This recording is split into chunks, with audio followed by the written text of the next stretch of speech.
Hi, I'm Daniel Langhjelm, and I am one of the instructors at CG Pro specializing in linear content for filmmaking. I've been teaching Unreal Engine for about 3 years now, and I've been using Unreal professionally for over half a decade. Today we are going to be utilizing KitBash3D's Secret of Luminara kit to build a fully fleshed out environment from start to finish, including how to set up an animation and how to render it. There's a lot to cover, and I'm excited to get into it, so let's get started. All right, let's get started. So I'm here in the Unreal project browser, and from here we are going to create the project we're going to be working with. I'm going to come over to the Games tab, and I'm going to make sure that blank is selected. And the reason why is because we want to start with a completely fresh project without any added plugins or content. And the other thing I'm going to do is I'm going to make sure that I have ray tracing enabled. Now this is completely optional, and I'm going to enable it because I want to push the quality settings as far as I can. And in order to enable this, you need to have a ray trace capable graphics card. From here, I'm going to make sure that my project is going to be built in a location that I want. In this case, it's going to the folder Unreal Projects in my documents, which is perfectly fine. The next thing is I need to name my project, and I'm going to call it Secrets of Luminara. So I'm going to do that right now. Secrets of Luminara. There we go. Okay, perfect. And I'm just going to hit create. Now, the first time that we do this, it's probably going to take a while if we've never opened Unreal before. It should be stuck at 45% for a couple seconds. However, because I've done this multiple times, it should open a lot quicker.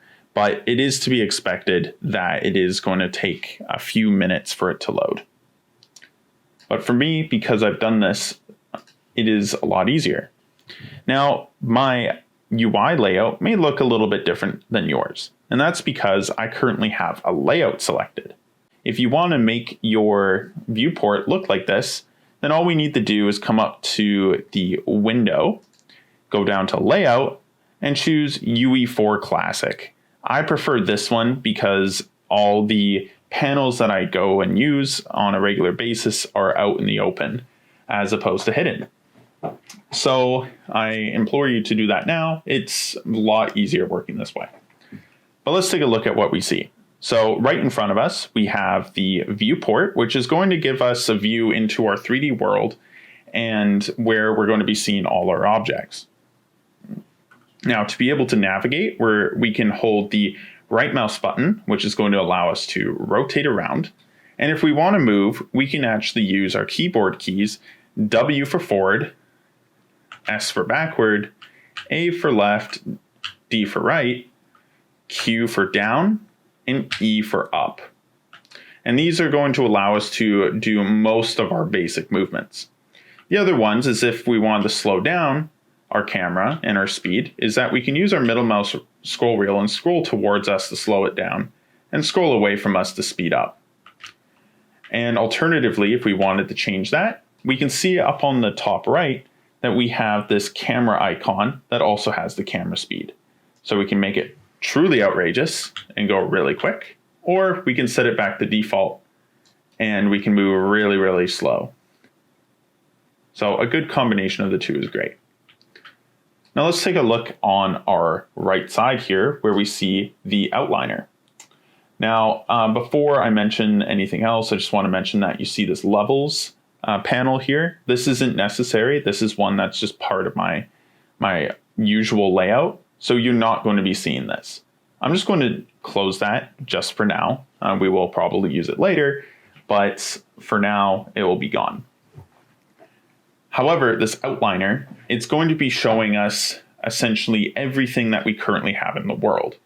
And if we select something, it's going to select it inside of our viewport.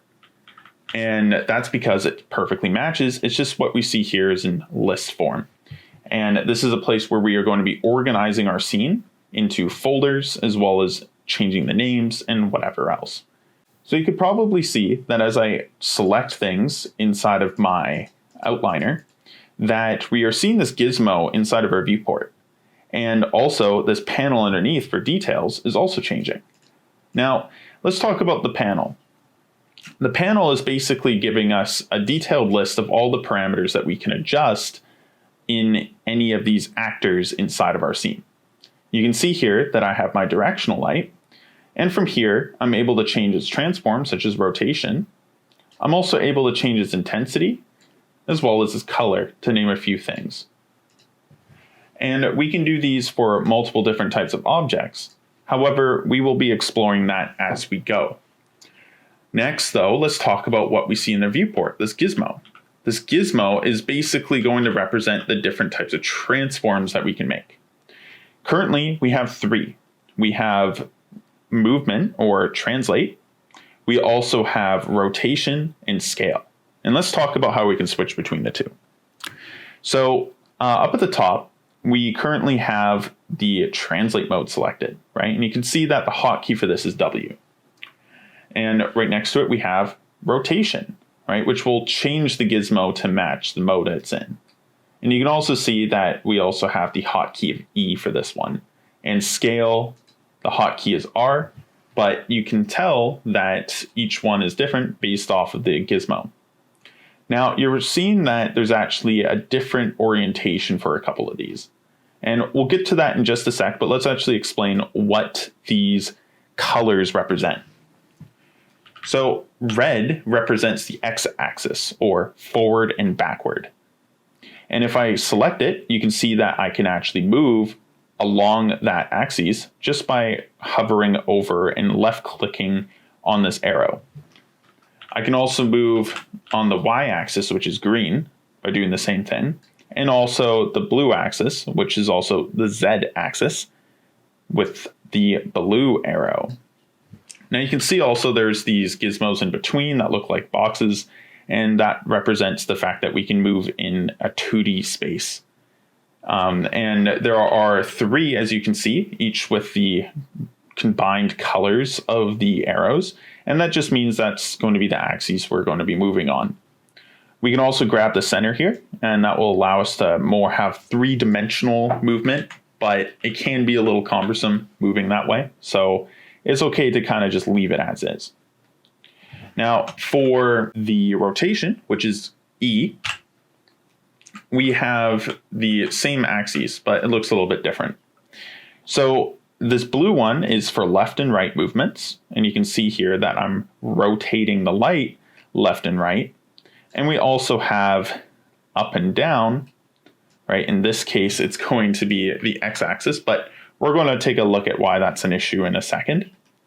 And we also have the y-axis, which generally is the pitch or the tilt, right? So going up and down, and X is supposed to be roll. Now, it doesn't represent that right now. Now, why is that? Well, it's because currently we are in world space, and world space will orient these gimbals to the world direction, meaning that X is always going to be in a certain direction, and same with Y and Z. However, if we select this globe here, we can toggle to local mode, and you can see now that these axes actually changed. So let me just go ahead and let me reset the rotation on this. And we can do that by selecting one of these little arrows on the side here under transform. And I'm just going to do that right now. And it has completely changed the rotation of this directional light. Now, if I raise it up, you can see here that it's facing in a certain direction. And also with it set to world space, we can see that the X direction is forward. But if I select local, you'll notice now that the direction that the local mode's facing is down. And that's because it's orientating to the object.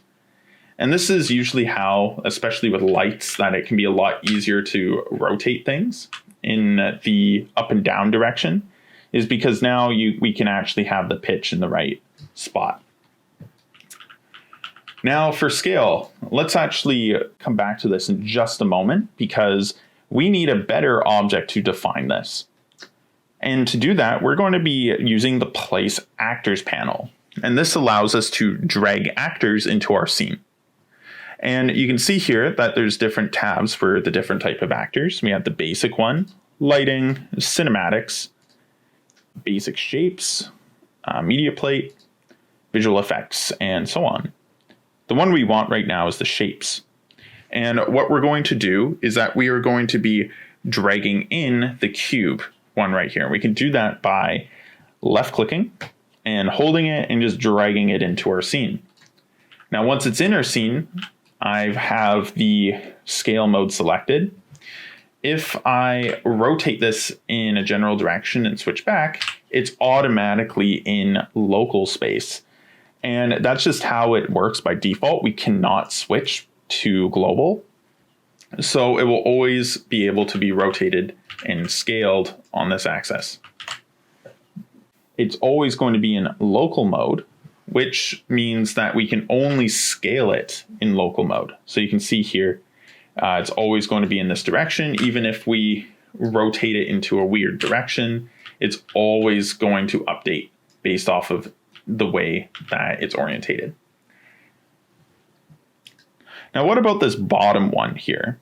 This is the content browser. The content browser is basically going to be our directory for our entire project. We are going to be creating assets, as well as importing files, creating folders, and organizing. Most of the stuff that we would do is going to be down here when it comes to the project.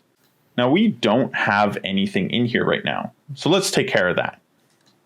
Now, there are a few ways that we can bring things into our project. The first one I want to go over is a really cool new software called Cargo, which has been released by KitBash3D. It is an incredible way of just being able to instantly hook up the app to Unreal and import directly into the engine all the assets that we need from it. And we're going to be able to do this by first making sure that we have the Cargo app downloaded.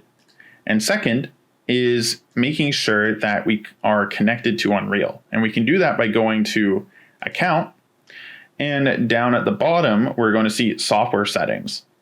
Now here, this is where we are going to want to add a new software, and we're going to want to choose Unreal Engine and the version that we're using. Now, I've already done this. So what this does is that it installs the plugin necessary for Unreal Engine into the engine folder. So next time we open Unreal, we should be able to actually see the plugin inside of the plugins folder. So let's go ahead and do that. I already have it in this project. However, if you have just installed it, we need to close Unreal and open it again. But since I already have it, let's go ahead and do this. So I'm just going to come up to Edit in our menu bar up here and go down the plugins. Now in here, I'm going to search for Cargo. And I'm going to make sure this is enabled. And we are going to have to restart again. So let's go ahead and do that if you haven't already. And we are going to be able to see that there's this grayed out Cargo logo inside of our toolbar up at the top. Let's go ahead and hit the drop down and hit Connect to Cargo. There we go. We are connected. So what that means is that when we go to Cargo, we are going to be able to load things in right away. Now, one thing I want to do, because we're going to be using this later as this thing called a sublevel, but more into that in a moment, we are going to be just laying out our Cargo assets inside of a new map. So that way it's easier for us to use later on. So we don't have to constantly go into our content browser. So to do that, let's just make a new folder. And let's call this Maps, or let's actually name it off of our project. So let's call it Luminara, for short. So that way we don't have our file count up. So once we have it named, let's go inside and let's create a new folder called Maps. Let's do that. And inside, let's just call this the sub-level. So, or in this case, let's just go L for level. Let's call it Luminara Assets. Right, and let's go ahead and open this up. Let's go, don't save, because we're not needing to use that. So when you open this up, it's going to be black. That's perfectly normal. We need to add some lights to it. So let's go ahead and let's go to Window and come down to Environment Light Mixer. And in here, we're just going to press a couple buttons. We're going to press Create Sky, Create Atmosphere Light, and Create Sky Atmosphere. So once these are on, these are just going to be deletable later on, but it's just so we can see something.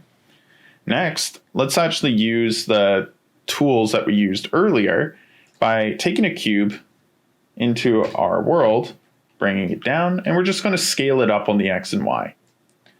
Now we could do it this way, or we could do it a much simpler way. Let's go down to our details panel and enter into the scale 50 by 50.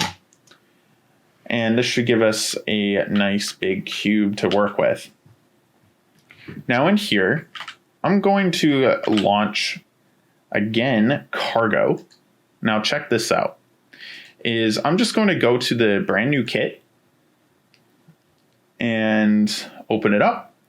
And I'm going to select one piece for the time being. And that piece is going to be, let's go with this one, God's Embrace.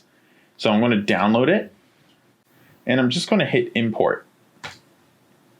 There it goes. All right, just took a second. So it's now importing this asset and it will just take a moment. Okay, so it just finished importing and you can see here that the asset came directly into the engine. Now you can see here that it created a new folder called Cargo. And inside of it, it separated the actor, which is the combined meshes, the geometry right in here, which is the separate pieces, as well as the materials that were used and the textures. We can actually take each of these individual pieces and be able to place them separately. So we actually have a lot of flexibility just from bringing this one asset in.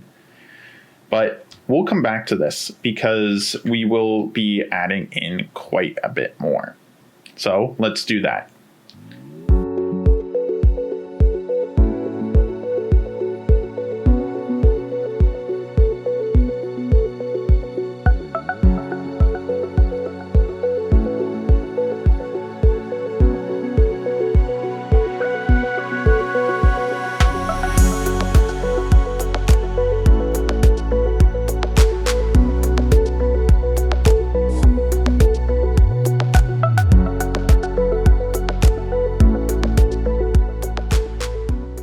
Okay, so I brought in the pieces that I plan on using for the time being. And if we do need some more, we can always bring that in. Now let's actually take a look at the next version of being able to bring things in. So I'm just going to use this map as well. I'm going to demonstrate how to import something from your desktop or from a file on your local computer. So to do that, we just need to right-click in our browser and go to Import to Game. And I'm just going to select the test ball. And now this is going to be a very generic import. However, it will give us some dialog here for FBX import options. Now, we have some things like being able to generate nanite, which we don't want to do right now, but we will kind of go over how to do this later.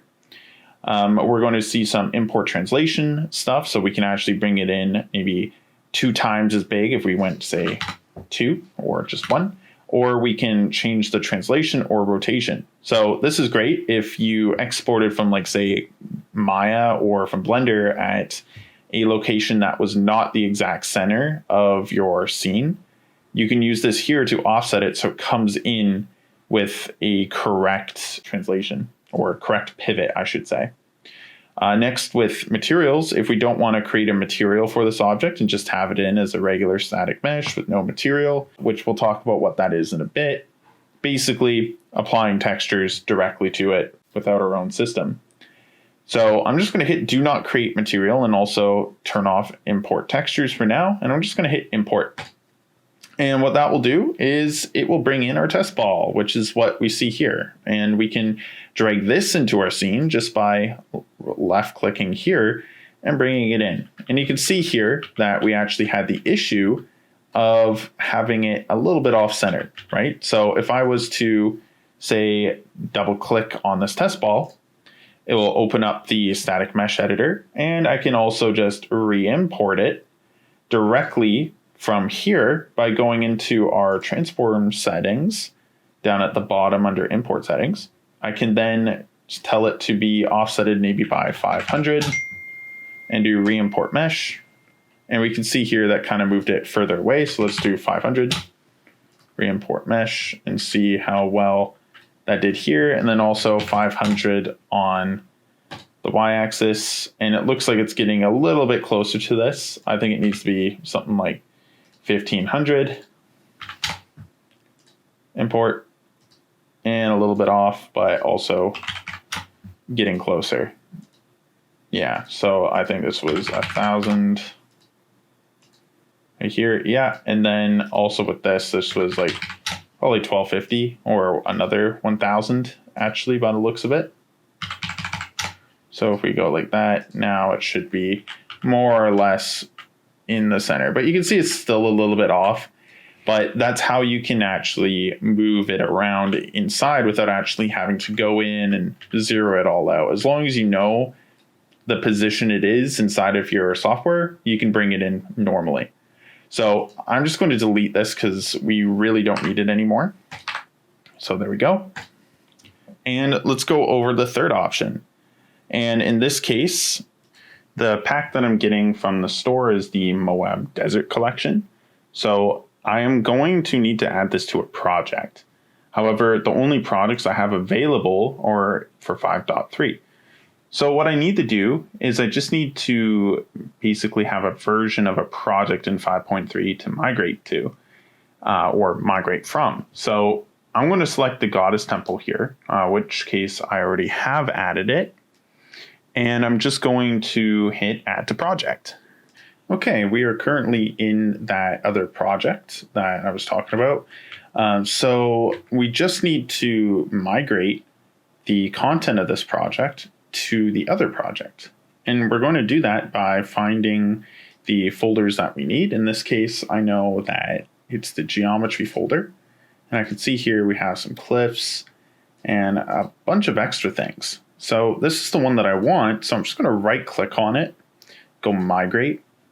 And you can see that it's not only selecting the assets inside the assembly, but also any other places that actually have the content. So you can see here, there's a ton. So this is going to take a second to migrate, but this, we just need to hit OK. And then it's going to say that we need to find the place that we're going to be saving it to. In this case, the Luminara. And I'm going to go to content and I'm going to hit select folder and it will begin migrating. Okay, so everything's migrated. We can see here that now we have the geometry, materials, and megascans folder from the pack that we wanted to get from the Epic Games Marketplace. So let's go ahead and actually start with the actual scene. So let's go to the Luminara map folder here. And let's create a new one. Let's actually, instead of here, let's give ourselves a little bit of a base to go off of. So let's go up to File, do New, and let's choose the basic map right here. And we are going to just hit Save, so it saves this. There we go. And let's go into our Luminara maps, and let's call this one P underscore Luminara. And there we go. So the reason why I'm calling it P underscore Luminara is because we're going to be using this thing called level streaming, or we're going to be using sub-levels to basically split up every element in our scene. So in other words, we're going to have a level for lighting, we're going to have a level for the environment, and so on.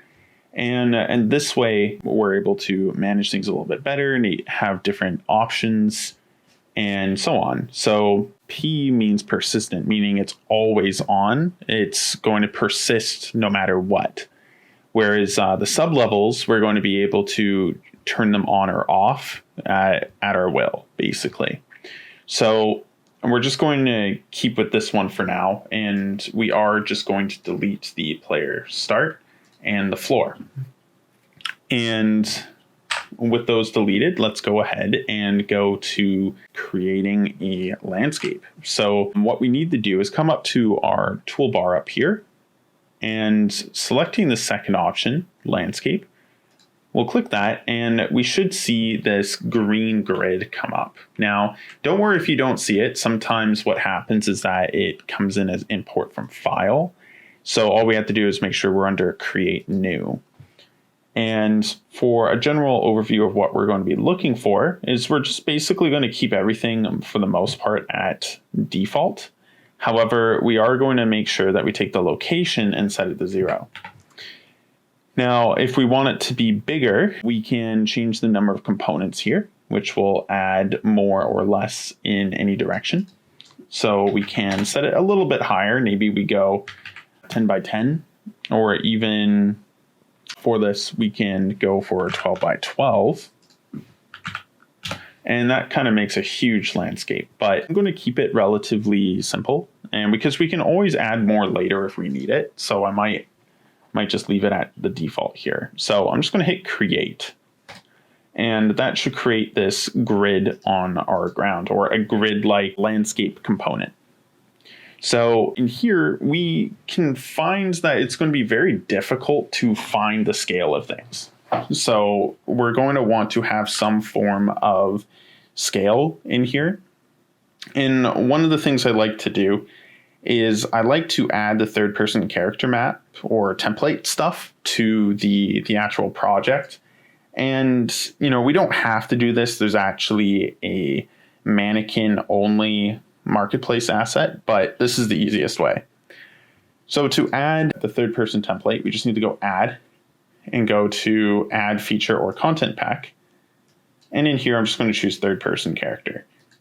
Now we can delete everything else. We just really want the actual mesh because we just need some scale reference here. So I'm actually going to delete the third person right here. It's going to take a second. You can see, just going to hit delete. Sometimes it doesn't delete the actual folder, but we should be able to just reload and do that. So with that, I'm also going to keep level prototyping, and there's a reason for this. There are a couple meshes in here that have specific pivot points that make it very easy for us to actually kind of create on the grid, as you can see here. So I am going to use this just to kind of lay out my markers. But the one we care about right now is the characters folder. Let's go into mannequins, meshes, and drag in the SKM manny. So once this is in, we at least have something to work with. So I'm going to place a couple. I'm going to place one here, and then I also have the idea for something more in the background. So I'm just going to place them right there for now. And next thing I'm going to do is I'm going to create a camera. So let's go ahead and let's hit this hamburger button up at the top of our viewport and go down to create camera, create Cine camera actor. And the reason why we want to create this one is because this actually mirrors real cameras in real life, right? So we're going to be able to change its aspect ratio as well as its focal length, focus, all these type of things. So in order to actually pilot this camera, we can do two things. We can either right click on it and do pilot Cine camera actor, or we can come up to where it says perspective and choose placed cameras, Cine camera actor. And now we're piloting. So what I'm going to do is I'm going to use this to basically find a good position. And before I do that, I need to first figure out my sensor. My sensor will basically determine the actual ratio or aspect ratio and how warped the image is, and or if it's going to be sort of framed in. So I'm going to come down to film back, and I'm going to choose full frame DSLR because that's the type of camera I usually work with. And I'm also going to change it to either an 18 or a 24. I think 24 is fine. And I am, however, going to be adding in a crop. So I'm going to be doing a 2.39, just because it's a nice wide lens on here. And I'm going to keep one character in the foreground right here, and I'm going to keep this other one in the background. And now what I'm going to do is I'm going to lock this camera because I really don't want it to move. So I'm just going to right click on the camera in the outliner, go down to transform, lock camera movement. And there we go. Now it's locked. So from here, I can't move it, which is great. That's exactly what I want. But I also want to be able to see not only what's currently going on in my scene from the perspective of the camera, but I also want to actually see or be able to move around freely. So there are a couple ways. So say I do want to leave this first and foremost, I can always hit the stop piloting, right, which is this eject button, and then now I'm out of it. Or I can just come up here, go to Window, Viewports, and second viewport. And then now I can have a viewport on the side here, and I can have another one on the other side. And this makes things a lot easier when it comes to being able to place things.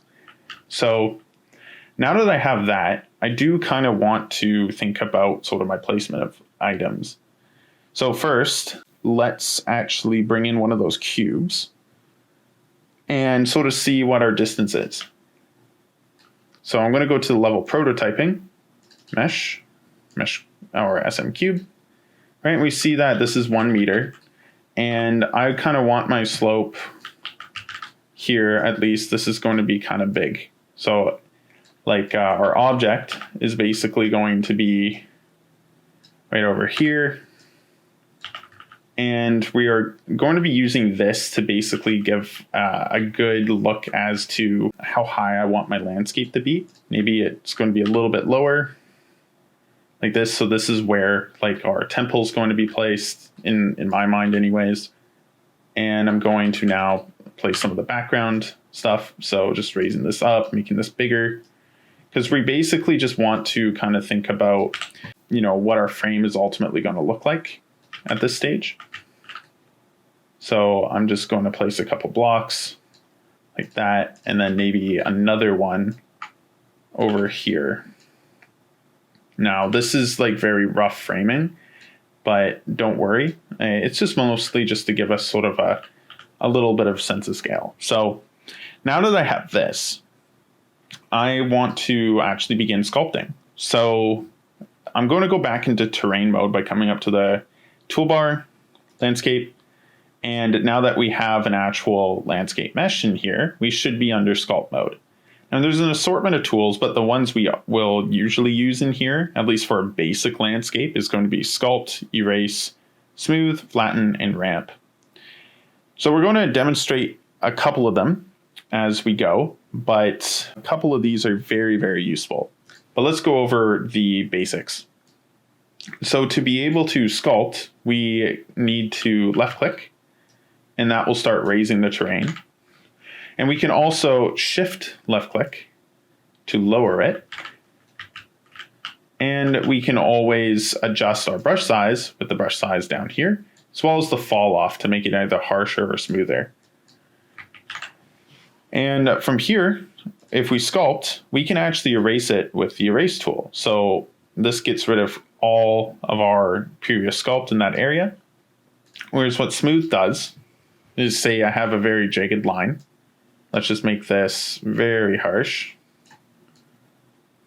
And so we have all these really bad ridges here. Well, what we can do is that we can use the smooth tool to basically look at the positions and try and smooth it out between two of these vertices. So you see how this little point is kind of sticking up? Well, as long as my radius is big enough to have 2 points within it, it will start actually smoothing in between the two. But of course, what this means is that we could potentially lose any information that we previously had, because you can see here, it's smoothing out that interesting shape we had and making it a lot softer. And sometimes it's what we want to avoid, right? Is something that's basically going to erase any detail that we have. So we want to be careful. Flatten though, this is great. I like using flatten because what I can do is I can actually put a flatten target, say 400 units or 4 meters, and I can then start sculpting only to that, and it will flatten to that point. And this is great because I'm actually going to be using it for this. So I'm going to set it to 200, and we're going to just raise up this terrain just so it's flat right here. Just like that. And this will be a pretty good starting point for us. So doing this, I'm now going to use the ramp tool. Now the ramp tool allows us to basically pick 2 points through just left clicking once over here and another one down below to create sort of a guide for our ramp. And if I hit add ramp, it will lift in everything there and make sure that it's following our ramp. So let me just get rid of that so you can see what it did. That's very useful. Now I do think actually that this is a little bit too low for us. So let me just raise this up. And that should be pretty decent of a height for here. And now this isn't going to be like the full height. This is where our actual like temple is going to sit. So it's just mostly as a guide. So now that we have this, I'm going to begin actually sculpting out a little bit more of the terrain. I added in a few extra blocking pieces just so I can help shape my terrain. And I use the slope tool as well as the smooth tool to be able to further define the shape of the landscape and tie in the background with the foreground. I also wanted to raise the horizon line so it wasn't like just a flat line to work with. And I also tried a few of the KitBash pieces in my environment, and I found that they weren't really working for me, those particular ones, but I ended up finding a really good temple inside of Cargo in the Luminara kit, so I decided to use that one. And once that was brought in, it really helped the idea take shape with a temple sort of entrance inside of the walls of a canyon. And so from there, I started adding in a bunch of these plateaus into various areas in the foreground and background to help create depth, as well as give it a good building block for extra stuff to be put on top.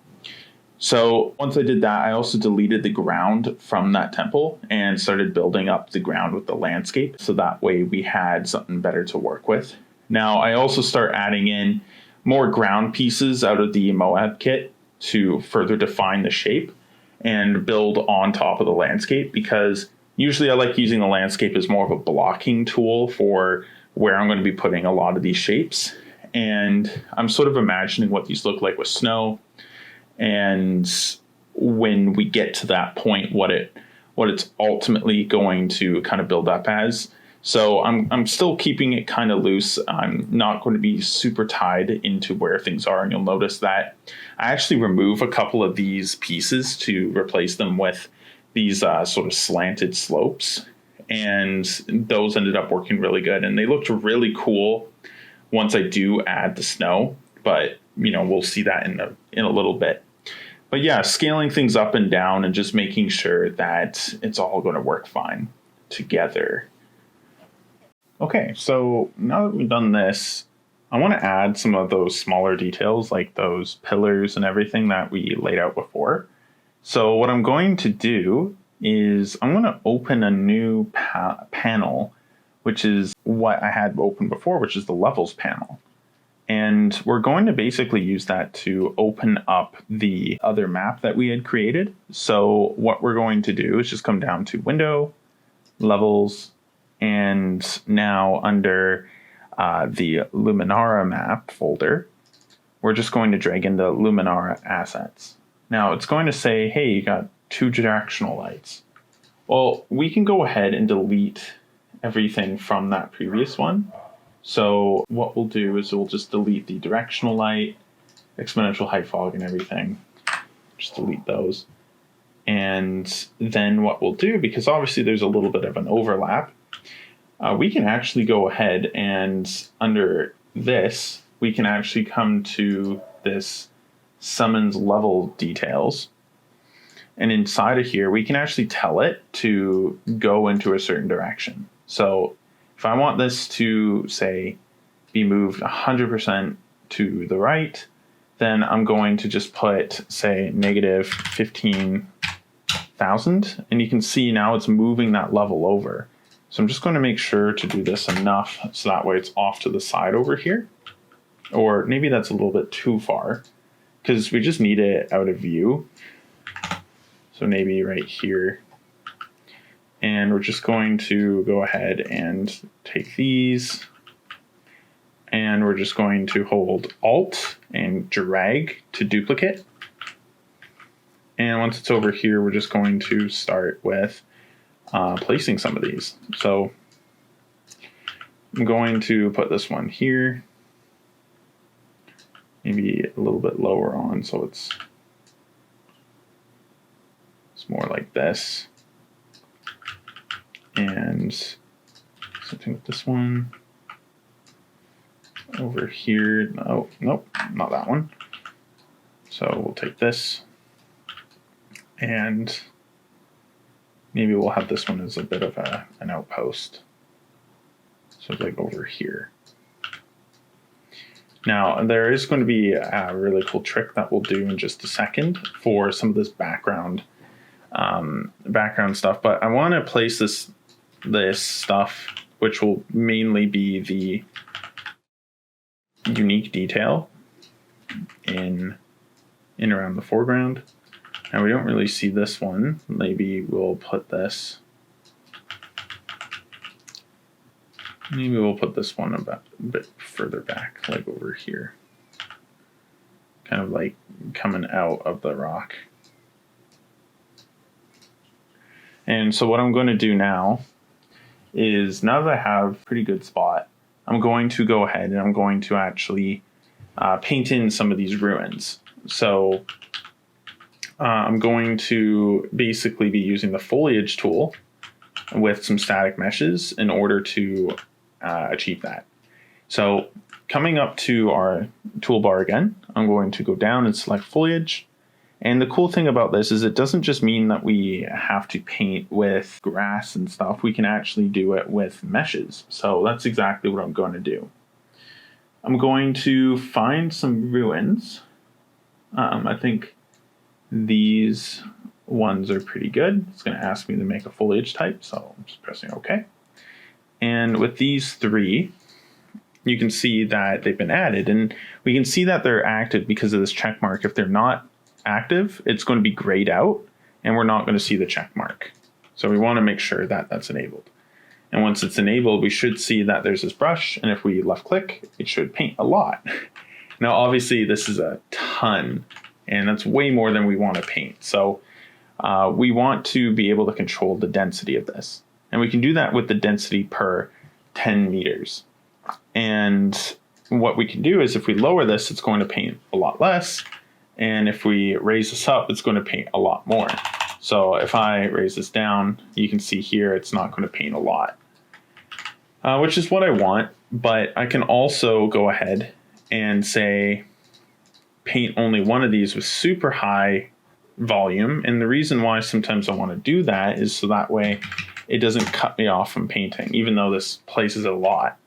We can use the radius brush and set this to say 500, and it will, begin to actually paint those ruins. So what I'm going to do with this is I'm going to paint. So I'm going to set this up a little bit higher, and we did see that it was through the ground, and we're going to solve that for later ones, but I actually kind of like it for some of these like lesser ruins, right?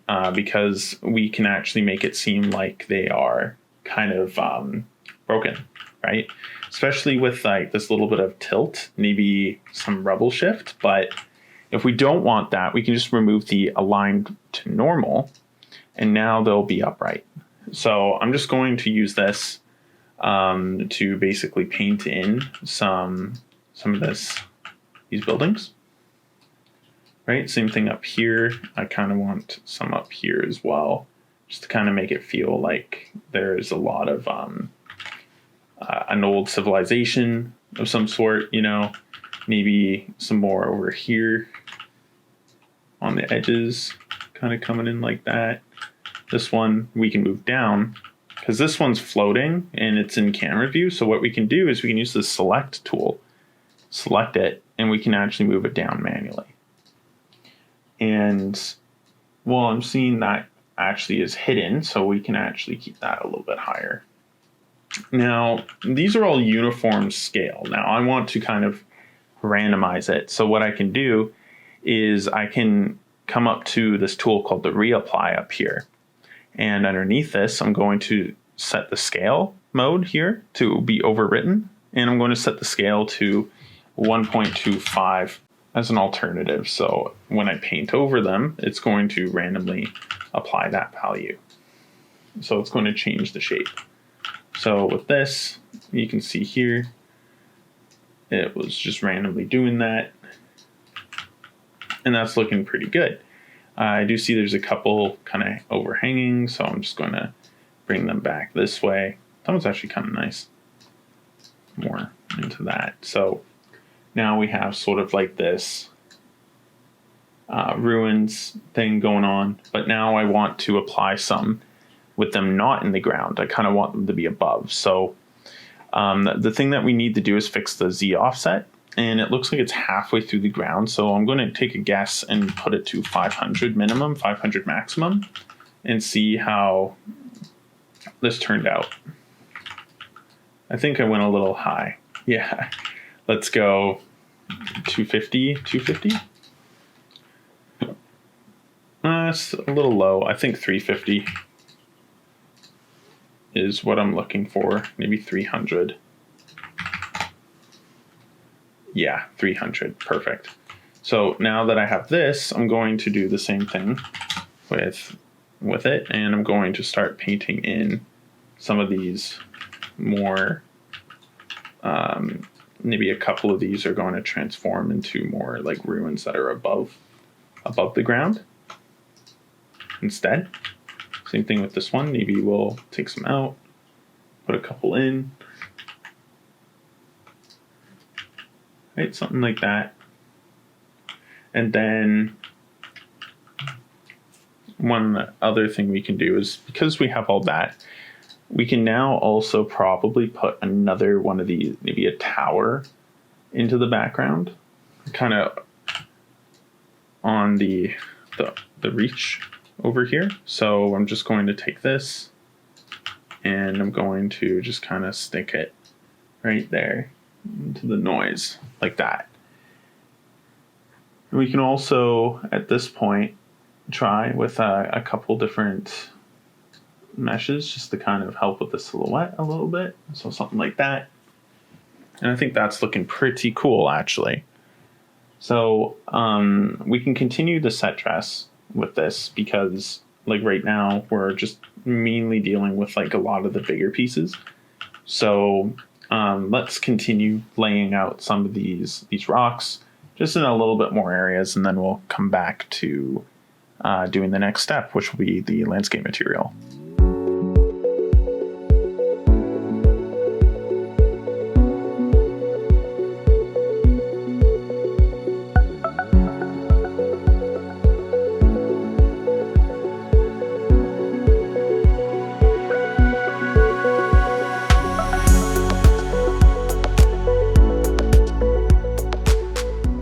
Okay, so for our next steps, what we're going to do is we're going to create two things. We're going to create the surface of our ground. So we're going to find some textures to use for this.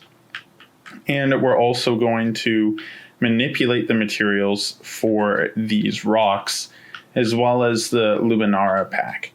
So to do that, we are basically going to create a function. And this function is going to be used to be placed on top of everything. And we're also going to add some color correction. So that way we can change the color of these rocks as well as these assets here in order to fit properly. Because my idea is that this is going to be sort of snowed in, or like almost like an ice age type of thing. So to do that, I am going to need to go to Quixel Bridge to grab some snow textures.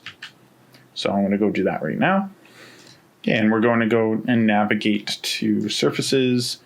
We're going to look for snow. And for this one, let's just get pure snow. There's going to be fresh and windswept. So I'm going to go ahead and I'm going to get medium quality on both of these. So I'm going to get fresh. I'm going to import that. And I'm also going to import the fresh snow. There we go. And with these ones, I'm going to use these to basically create our ground. So what I'll do is I'll come into the Luminara folder and I'm going to create a new one. I'm going to call this one Materials. And from here, I'm going to create one for the landscape. So I'm going to go right click Material, and go Landscape. Save it, and let's open up the material. So the material editor is used for being able to basically create the surface properties that we're going to be applying to every asset we have.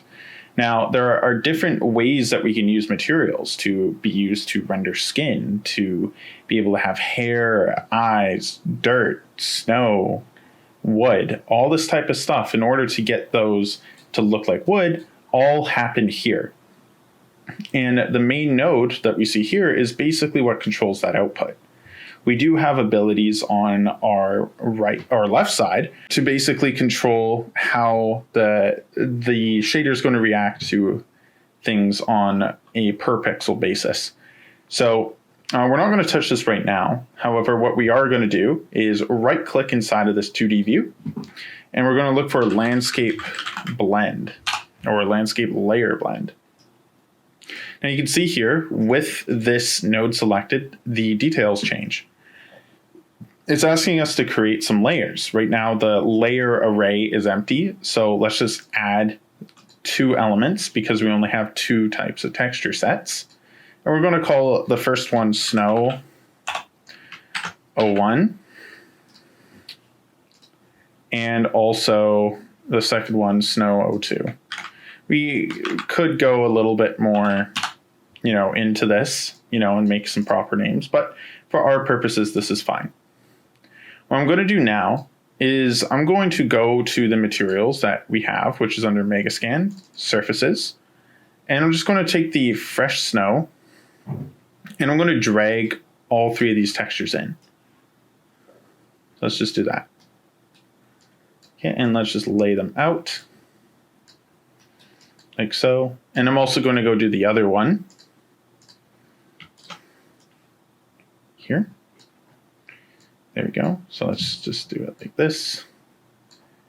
And what I'm going to do is I'm going to select all of them, do Shift-Alt-S, and that will align everything. Now I have these set in, the blocks for each material. So let's just comment on them so that we know what texture set we're looking at. So I'm going to select the top 3. I'm going to press C, and this creates a comment. And here I'm going to go Snow 01, and this bottom one I'm going to do the same thing. If we get down a little bit, Snow 02. And what we have here is basically 2 different texture sets. And so right here, what we want to do is use this node to basically determine what texture set is applied to each node.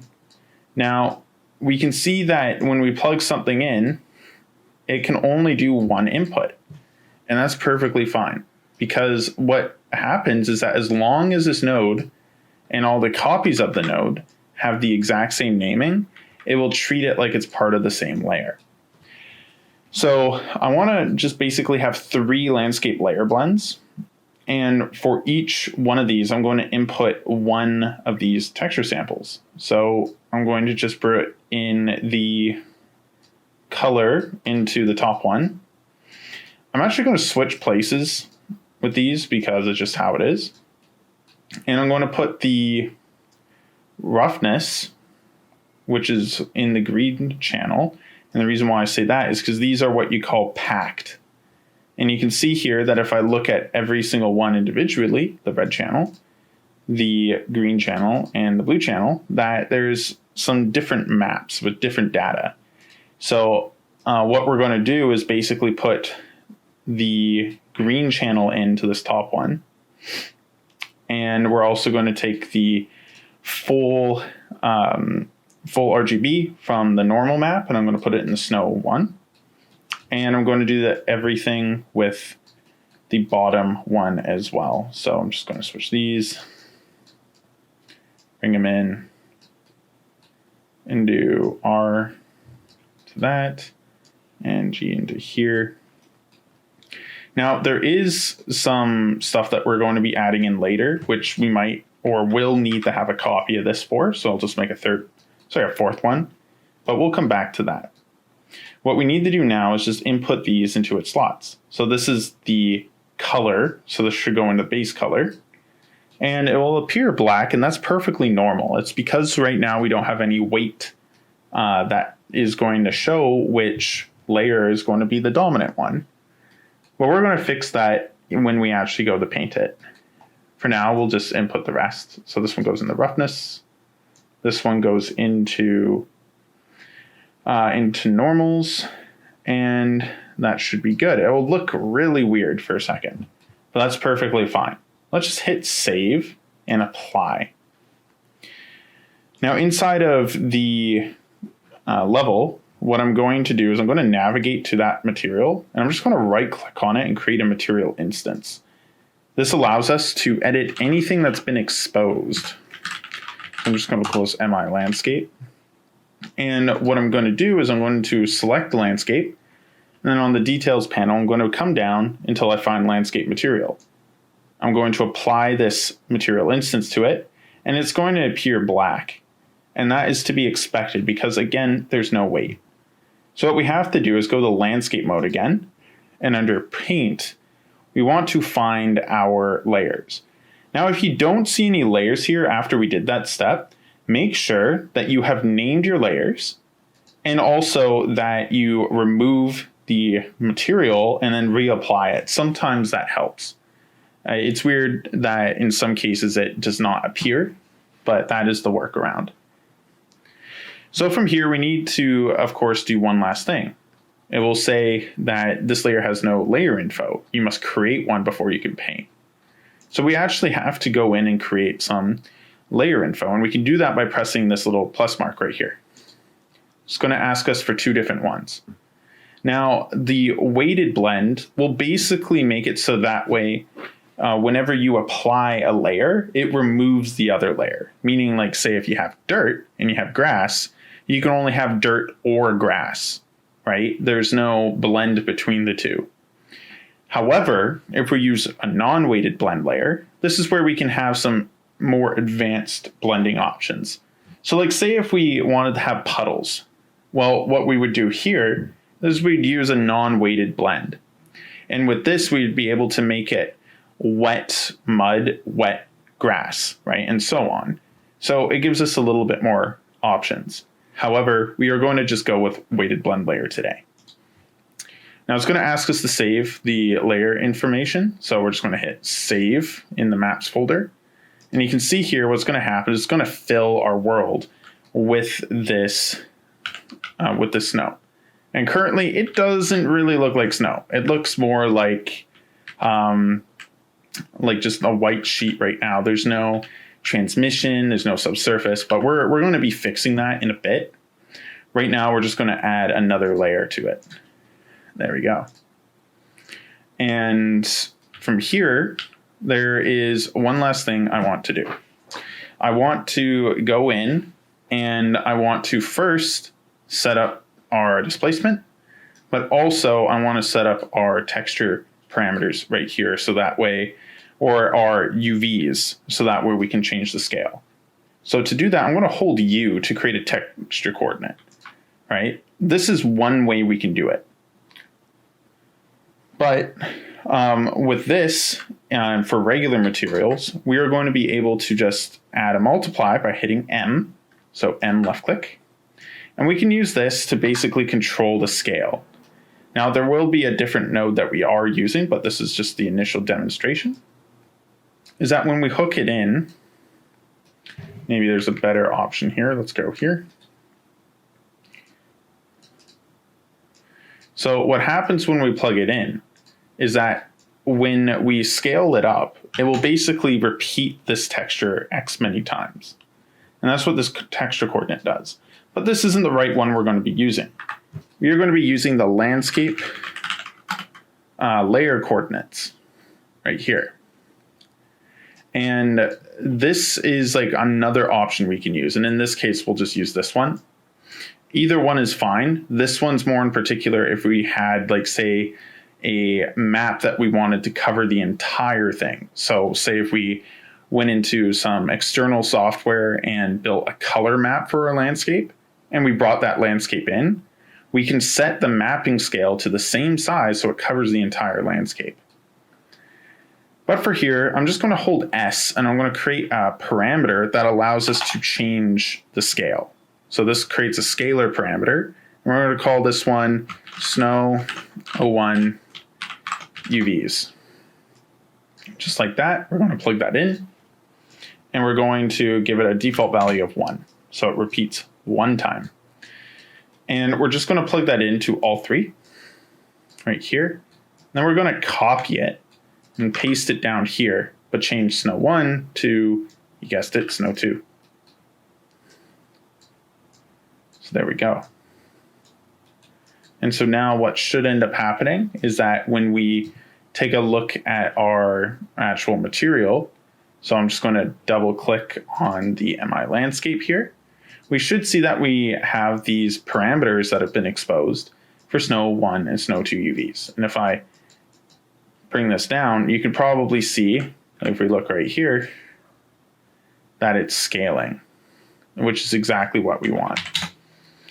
So aside from that, we now have to add in some tessellation. And there are a couple ways that we have to do this, and we'll do them both right now. So first off, we need to make sure that displacement is handled inside of our project settings, because the thing is that we need to use Nanite for this. So first, let's just go ahead and enable tessellation inside of our project's material here. And what that should do is currently nothing, because we need to actually apply or set this parameter inside of our project. So the ones we're going to want to add are as follows. We are going to want to add inside of our project the Nanite tessellation and Nanite allow tessellation. So we need to put those into our project configs. So we're going to need to navigate to that. And now the easiest way we can go there, because it's in our project folder, is just by going to an asset inside of our project, or right-clicking, and going Show in Explorer. This should bring up our Explorer. And I'm just going to backtrack into our Secret of Luminara folder, right, which is our project folder. And I'm going to come to Config and go into the default engine.ini. And in here, under our render settings, I'm going to add another one, which will be r.nanite.allow tessellation. And I'm going to do equals 1. And make sure we did not misspell nanite. And then under here, we're going to go r.nanite.tessellation equals 1. And we're just going to save this. Now, it won't be apparent the first time we use this, because what we actually have to do is close the project and open it again. So let's do that now. Okay, we are back in. So there are a couple things we need to do. Let's go into our M landscape material, and we don't see it here. And what we actually need to do is set to basically use material attributes here, which will basically use this instead of regular pins. So let's just do that. And we're going to make another node called make material attributes. And it looks very similar, except it has a few extra things, including displacement. And so what we're going to do is take this output and we're going to put it into the material attributes or the final output right here. And we're just going to hook up our stuff again. So to normals, and then we're going to take the D channel of this ORD map, so just the D channel, and we're going to plug it into our slots on this fourth one here, and then we're going to plug that into displacement. So once that's done, we'll hit apply. And we'll come back to our viewport and nothing. Well, that's because currently our landscape is not nanite. So we just need to go into our landscape here and go enable nanite and build data. Now it's going to probably look really, really spiky for a second, so just bear with us. Right, and it looks like nothing's happening, and I figure out why. I actually made a bit of a typo. So what I did is I misspelled, of course, tessellation. It should be 2 L's. So let's go back and do that. So inside of Secret of Luminara, go back here, default engine any. And I can see my culprit right there. It should be 2 L's. Like that. And then that should save and fix it. So now I'm going to restart. Okay, that's more like it. So I just went in and I fixed that mistake I had, which was just that I had misspelled tessellation. So I just went in and I fixed it. And now you can see that we're getting some crazy spikiness, right? So what we want to do is we want to fix this, obviously. So let's go into our material landscape right here. And inside of it, we're just going to go ahead and come down to the displacement scaling. And right now it's at 50. Let's set it back to 4. I put it at 50 on my end, so it probably won't be the same. And that's still a lot, so let's go 1. Still quite a bit. How about 0.1? And let's go 0.5. 0.25. Right, there we go. That's looking better. Now, one thing we do want to check is if our texture is actually in the right compression settings. So I'm just going to come to Megascans, Surfaces, Fresh Snow, and go to our ORD texture here. And okay, so it's in mask, so it is being read right. That's cool. Okay, so that's exactly what we wanted. We wanted something like this. Now, the next thing I want to do is I want to make this feel like snow, because right now it doesn't. So I want to add some extra control. I'm going to go into the master material here. So I'm just going to double click on this for a quick selection. And what I want to do is I want to add some subsurface color, right? And some control here. So what I'm going to do is I'm going to come to the layer blend for the diffuse channel, and I'm going to make a multiply. And I'm going to take the end out of here and put it into A. And I'm going to create a vector 3 node, which will be our color node. And I'm going to hold 3 and left click. And on it, I'm just going to convert to a parameter by right clicking on it and go SSS underscore tint. And now, because I'm using snow for each one, I'm putting it at the very end. If it was that I had, like, say, snow and dirt, I'd be making this material attributes node before the blend. So, like, it's only in this instance that I'm doing it this way. And I'm just going to give it like a soft blue sort of tint for the SS. And then I'm also going to add another multiply. And I'm going to hold S left click to make a scalar. And I'm going to call this SSS strength. And then for this, I'm going to set it to 1. And I'm going to plug this into the subsurface color. And then finally, under opacity, I'm going to be adding in a transmission. And what this will do is it's basically going to control how thick or how much scattering happens underneath the surface. And right now I'm going to default it to 1, and I'm not going to change anything here. Now, I need to go back into my MI landscape, and under the shading model, under material property overrides, I'm going to change the shading model to subsurface. And let's see what happens here.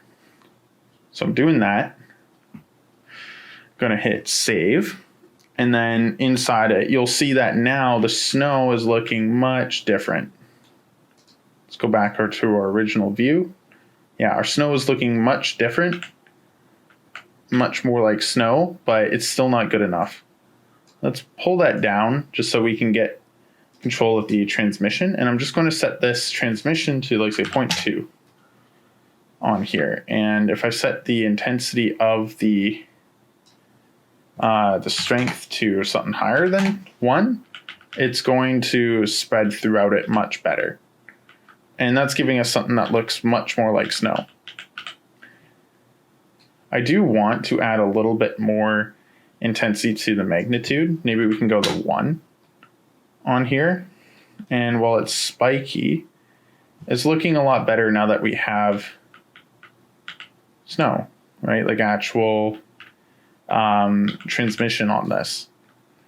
I do want to try a couple other things. Maybe we can add a multiply to it to kind of give it that look where we have more control. So if I set this to 1, what I'm going to do is I'm going to go to the actual landscape here, and I'm just going to add a multiply to the end of our displacement. So I'm just going to do C left click on this for SSS, and then I'm going to add a multiply to the result for displacement. So we're going to call this displacement strength. I'm going to set it to 1, and I'm going to take this and put it into the displacement. Now in here, under the material instance, we'll be able to come in, and we should be able to change this. So what this will do is it will give us the ability to kind of change how high this is. And I think this is looking pretty good. I think this feels more like snow, even though it's a little bit hard to see just with the transmission, right? But it is doing the trick. We can bring the transmission down to like where there wouldn't really be anything. So it would be more like that. And the SSS strength is pretty good at 2. Yeah, and the nice thing is that we can actually scale this all up or even scale it down, and it's going to actually have our displacement proper. But I'm going to set this back to 1 just so it's the right scale. And now what I'm going to do is I'm actually going to work on adding this snow on top of all these rocks. And this is where we're going to be able to use this thing called a material function to do this. So what we're going to do is we are going to create a new thing called a material function, and we're going to add it directly to it. So I'm going to right click inside of our materials here, and I'm going to, instead of creating a material, come down to material under the advanced section, do material function. And into here, I'm going to call it MF snow. And I'm going to save this. And what I'm going to do is I'm going to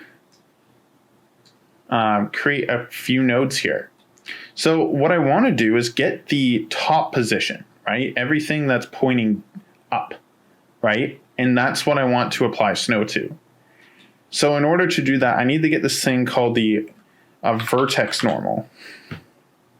And from this, I want to basically single out the B channel, or Z blue up, right? So I'm going to just do a component mask, and I'm going to select B. And so what this will do, if I right click and start previewing, is that this should basically just get the top, which is exactly what I want. Oops, I did not mean to do that. And what I'm going to do here is I'm going to do a subtract node. And what this will do is if I say have it at 0.5, is that it will basically control the height of this, right? So what I'm going to do is I'm going to set this to 1 for now, but I'm going to create this thing called a 1 minus node, because what I want is to basically have a node that determines how intense this is and how much snow buildup. So I'm going to hold S and left click and do snow level, right? And go here, and I'm going to make this one say 1 by default. Now it's going to hear it 0, but watch what happens when I add this next node. So I'm going to hold O, and I'm going to create a 1 minus by holding O and left clicking. I'm just going to plug it in, and this will reverse the value. So if I go lower, it's going to appear lower, right?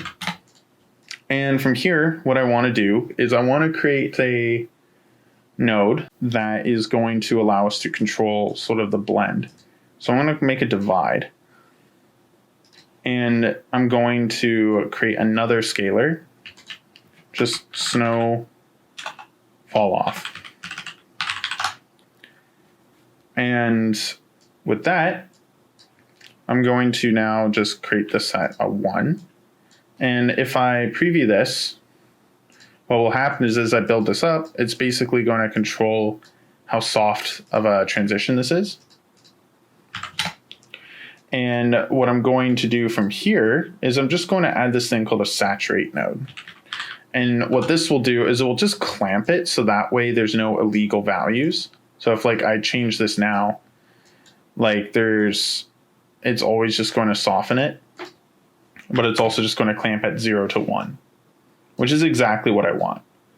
So let's just label this with a note for C, and I'm going to call this one snow, say slope fall off. And from here, I'm going to basically also make a make material attributes node in this one. And from here, I'm going to grab that snow for fresh snow, and I'm going to plug those in for MF snow. And I'm going to do the exact same thing. I'm going to plug in that in there, roughness and normal. And then I'm also going to have one of those strength multipliers for the displacement that we did before. So let's call this one height strength. Just keep it at 1. And then plug this into displacement. And then what we'll do is we need to get the material attribute or another material attribute, the blend between this. So I'm going to grab a new thing called a function input. And what this allows us to do is have outside nodes and node structures be able to feed into this. So I'm going to come down to the function type, and I'm going to select material attributes. And I'm going to call this in MA for material attributes. And I'm going to create this thing called a blend material attributes. And I'm going to put, because it's going on top, I'm going to put the snow into B, which is white. And I'm going to put the MA into A. And then I'm going to take our saturate node here and plug it into the alpha. And what that should look like is there should be nothing underneath but snow on top. Now I do want to have tileable control over this, so I'm going to add the texture coordinate with a U left click and M left click for the multiply. And I'm going to create a scalar and call this snow UVs. There we go. And I'm going to give this a value of 1 to start. And let's plug that in here. And now to organize it for when we are actually using this material stuff is that we want to make sure that all this stuff is in its own category.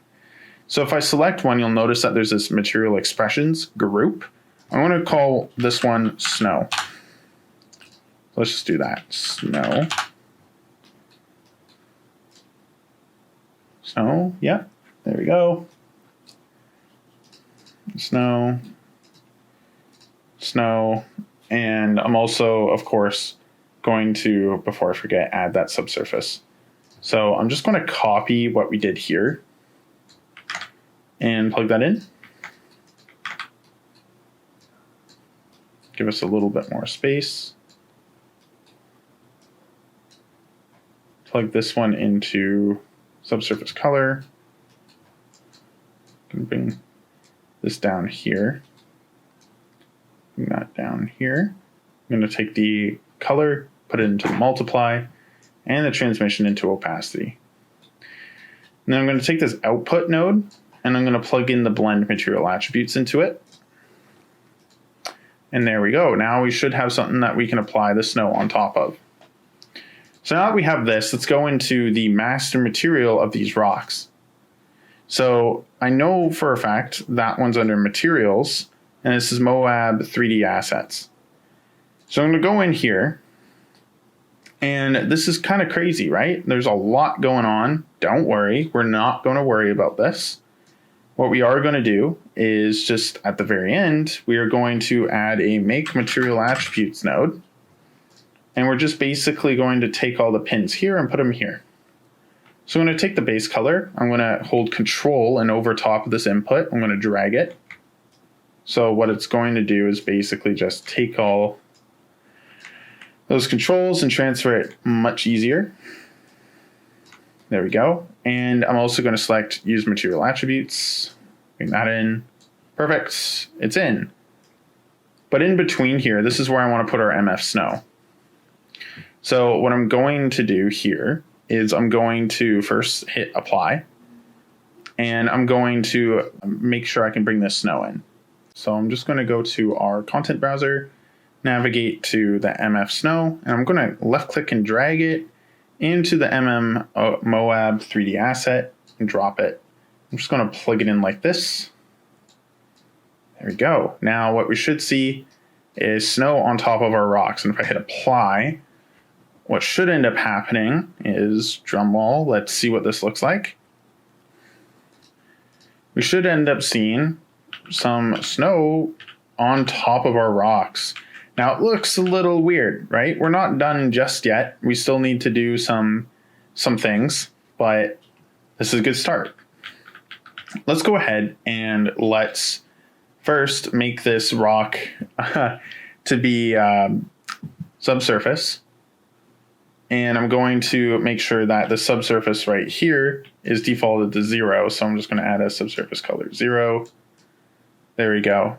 And then I'm going to hit apply. And so what this will do is it'll make sure that our snow is able to be perfectly normal. So if I come back into our desert, now it's looking a little bit better, right? And I'll just go into, say, the different rocks here and change it. But that will take a long time. We're going to fix that separately. But first I want to get the tessellation working. So I'm going to come in here into the material. I'm going to make sure that I enable tessellations on. And I'm going to set the magnitude to 0.1, just the start. And I'm going to hit apply. And now I don't believe these assets are nanite, so we might have to go in and actually change that. But if they are, we should start seeing some snow tessellation coming up. So let's see here. Let's do a let's go up to lit, nanite visualization triangles. Yeah, there you go. Okay, so it is using that. It's just that now we have to go in and basically set this up to use it properly. So we could go into each and every single one of these and change the color and all that, but let's do something smarter, right? Because we want to be able to change the color of the rock, and we also want to change the color and do whatever we want to the blending. So before we do that, we need to actually go in to the material, and we need to first create a material parameter collection. So under this folder, the Luminara materials, I'm going to create a new material parameter collection, which I'll just right click, materials, material parameter collection. And this allows us to have global control over things. And I'm going to just use this one for everything. However, you're going to want to probably have one for snow control, weather controls, and one for like color. But for me, I want to do everything in just one place. So I'm just going to call this one Luminara Global.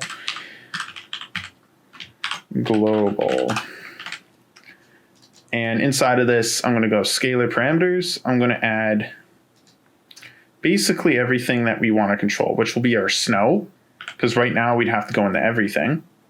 And I also want to control the color of all our assets here, including the rocks. So let's open up MF Snow and let's see which ones we have. We have snow UVs. So let's go snow UVs. We also have snow SS strength.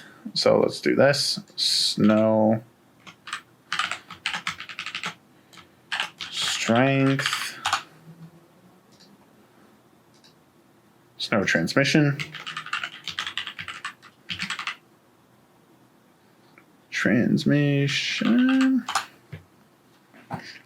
And snow displacement, or snow height. Let's give it some default values of just 1, 1, 1, and 1. And what we'll do is we'll also make sure that we have our snow levels.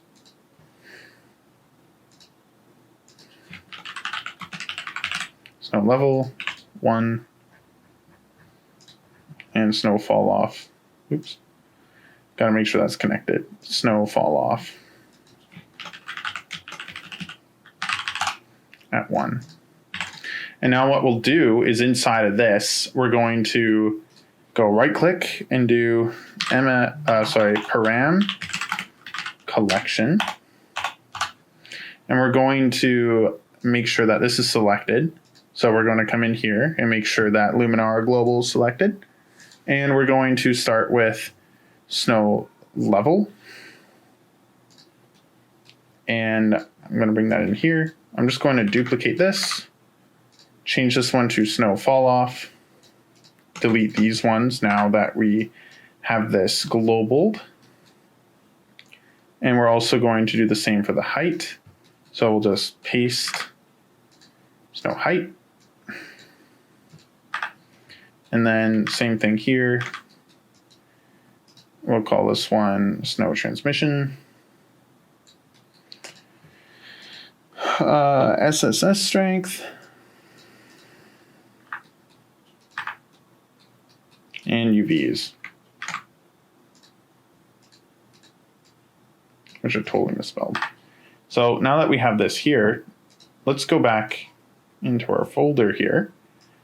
And let's actually see how this will play. Now, it's not going to work on these ones. And the reason why is because there's actually more than 3 here. Because there's a material parameter collection here, we can only have a maximum of 2. And the thing is, though, is that we don't need this campfire adjustment. So we're just going to take this lerp. We're going to bring it in here, the base color, and that will fix it. So now that we've done this, we'll be able to actually see what we've done. And hopefully that saves properly. I'm just going to hit save just in case. And it looks like I may have done a little bit of an oopsie inside of the material. So let's just go and take a look at that. And I just realized it's because I accidentally deleted the component mask here. So let's just add that back in and we should be right as rain. So there we go. Let's hit apply, save, and now it should be back to normal. Okay, perfect. Now let's take a look at our material parameter collection here and see what we can do. So the snow level, we can raise it or lower it based off of where it is. You can change the fall off. In which case, like what I probably want to do is add some contrast to it, because basically what's happening is that I can make it sort of stronger with that fall off. And this will basically control how much it's going to kind of go down it. Now what I want to do with this is I can change the snow height, right, to something a little bit higher. Now, what I need to be able to do this is I need to have the magnitude set to be like just normal. So I'll just come back in here and set the magnitude under displacement back to where it was. And there we go. Now we'll be able to actually kind of control the height of things properly. Now it's going to look a little bit weird, but you know what? I kind of like it. At least for this distance, I think it works pretty good. And if we look at it through our scene here, everything's looking fine. So let's do that. And then through our snow level, we can raise it or lower it depending on our needs. All right, so let's go like that. And let's also do snow transmission 0.2 on here. So that way it shows properly. And let's also set the transmission strength to 2 in order to match the rest of our scene. And there we go. We got some nice snow on top of it. It's all being added and it's looking pretty good. So now that we have this in, let's also go ahead and let's add some control to our material parameter collection for things like the snow SS color, as well as the hue, saturation, value of these rocks. So we've done these ones for the snow.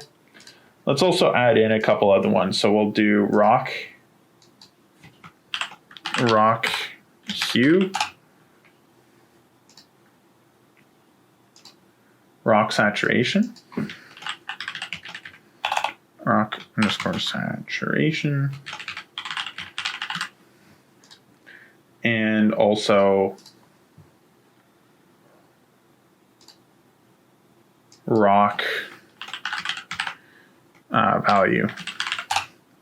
And then underneath the vector parameters, I'm going to, first I'm going to make value and saturation 1. And then underneath the vector parameters, I'm going to add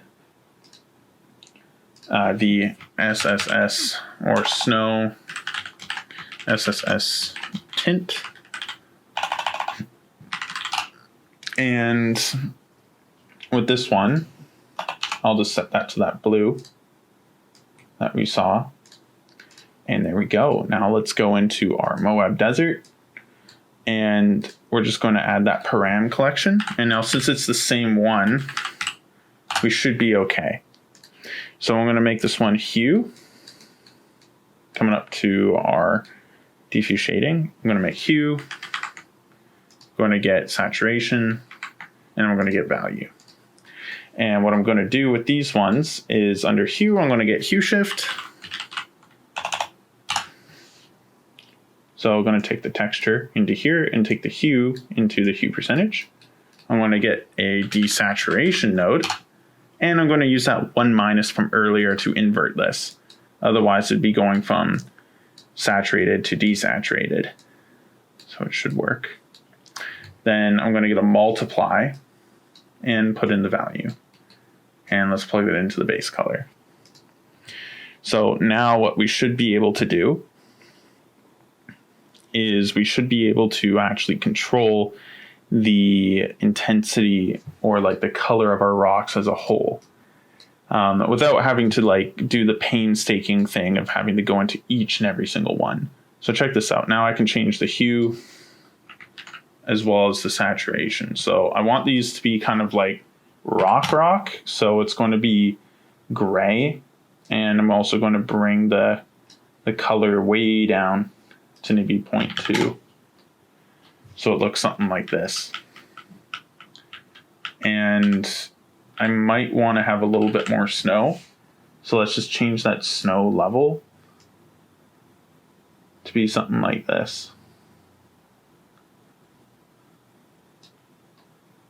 Right, and then change that fall off to be just a little bit more. So yeah, so now we have something like this. It's looking pretty good. Let's do the same thing with our Luminara assets. So with these ones, what we're going to do is go into the master material, and we're going to add in some snow on top of it. So let's go into the material here and go into our parent for it, the MKD, our KitBash3D Master Standard. And we're going to do the same thing where we go make material attributes like that. And we're just going to copy everything again. Absolute color, ambient occlusion, normals. And then we're going to add a 0 to subsurface. We're going to change the blend mode, in this case, the subsurface. And we're also going to just copy our MF snow that we did here, place it in, and then change this to material attributes. And now what should happen is it should apply snow on top of everything. Yeah, quite intense, right? So this isn't exactly what I want because, you know, maybe this requires some extra control. So like in this case, I come in here and I balance it out snow level wise. I think maybe that looks all right for what it is. You can see here it's added snow on top. Now these aren't nanite yet. So what we can do in order to figure out what needs to be nanite in order to have displacement is we can go to that cargo folder, go to geometry, and just on everything that we see here, we can do a trick where we just shift select everything and just go right click, nanite, enable nanite. And what should end up happening is that displacement should start working right away. So I'm just going to save just in case and watch it just crash as we do this. Okay, perfect. Well, we didn't crash, so that's great. And now that should have, let's see here, triangles. Yeah, that added it, but we still need to have tessellation in this. So we're just going to come in here, enable tessellation, and then set this. Yeah, default should work. And now we've transformed these assets basically into a snow-covered asset. So now we have some snow kind of coming off of it. And it looks pretty nice. Yeah, like this is perfect.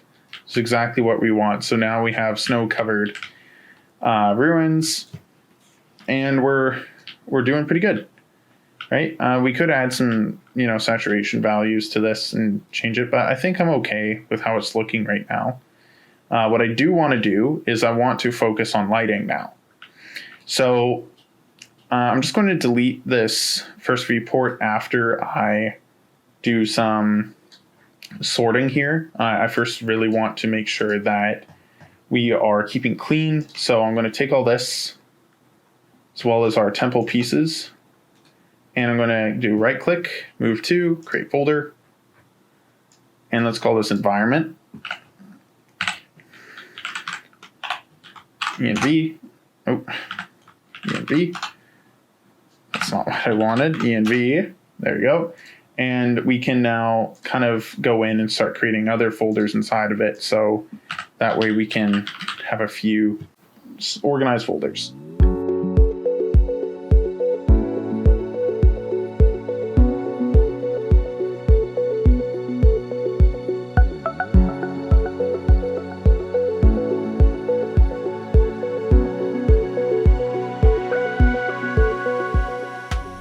Okay, so now I'm just going to take our current stuff that we have for lighting, which is our directional light, sky atmosphere, and skylight, and I'm going to throw them into a folder as well.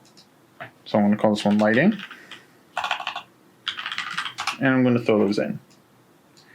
So for this one, I kind of want to go for a bit of an overcast. But usually what I like to do is I like to start with just my sun. And I'm going to bring these into view right here, just so it's a little bit easier to see. So I'm just going to make sure that these are in the right level, in which case they're not. So let's actually just delete these and let's start from scratch. So what I'll do is right in front of our character here, just so because it's in our view, I'm going to add a directional light. I'm also going to add a skylight, and I'm going to go to visual effects and add post-process volume, height fog, and the sky atmosphere. And I'm going to throw all of these into a folder. So why did I add these ones in particular? Well, first off, the post-process volume, we want to basically clamp exposure. So that way there's no eye adaptation. And the first thing we need to do is make sure this affects our entire scene. So we'll scroll all the way down until we find the volume settings and turn on infinite extent. Once that's on, we can come up to exposure. And underneath this, what I like to do is I like to go to metering mode, exposure compensation, and apply physical camera exposure. And I'll switch the metering mode to manual. And I'm going to turn off apply physical camera exposure. And then I'm going to set exposure compensation to 0. There we go. So now it's clamped. Now, the next thing I want to do is I want to turn off bloom. So I'll go into bloom and I'll set this to 0. Now I want to keep this checked because this overwrites our default value. The next I want to do is go to vignette under image effects, and I want to turn this to 0. This makes sure that we only see our scene as a whole. Like you can see what this does is it blackens the sides. So I'm going to take that off. So once that's gone, now we're good to kind of start. So first off, I want to just turn off everything but our directional light.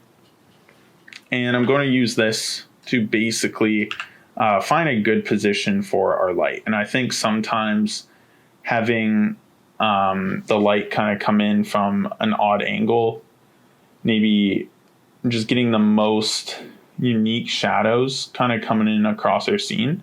So in some cases, like from behind is always good. And if this doesn't work, maybe I should keep my second viewport. One thing we can always do in order to kind of frame our lighting in the right way is we can actually kind of use cards on top of it. So we can bring in some planes and we can use these, make them really big.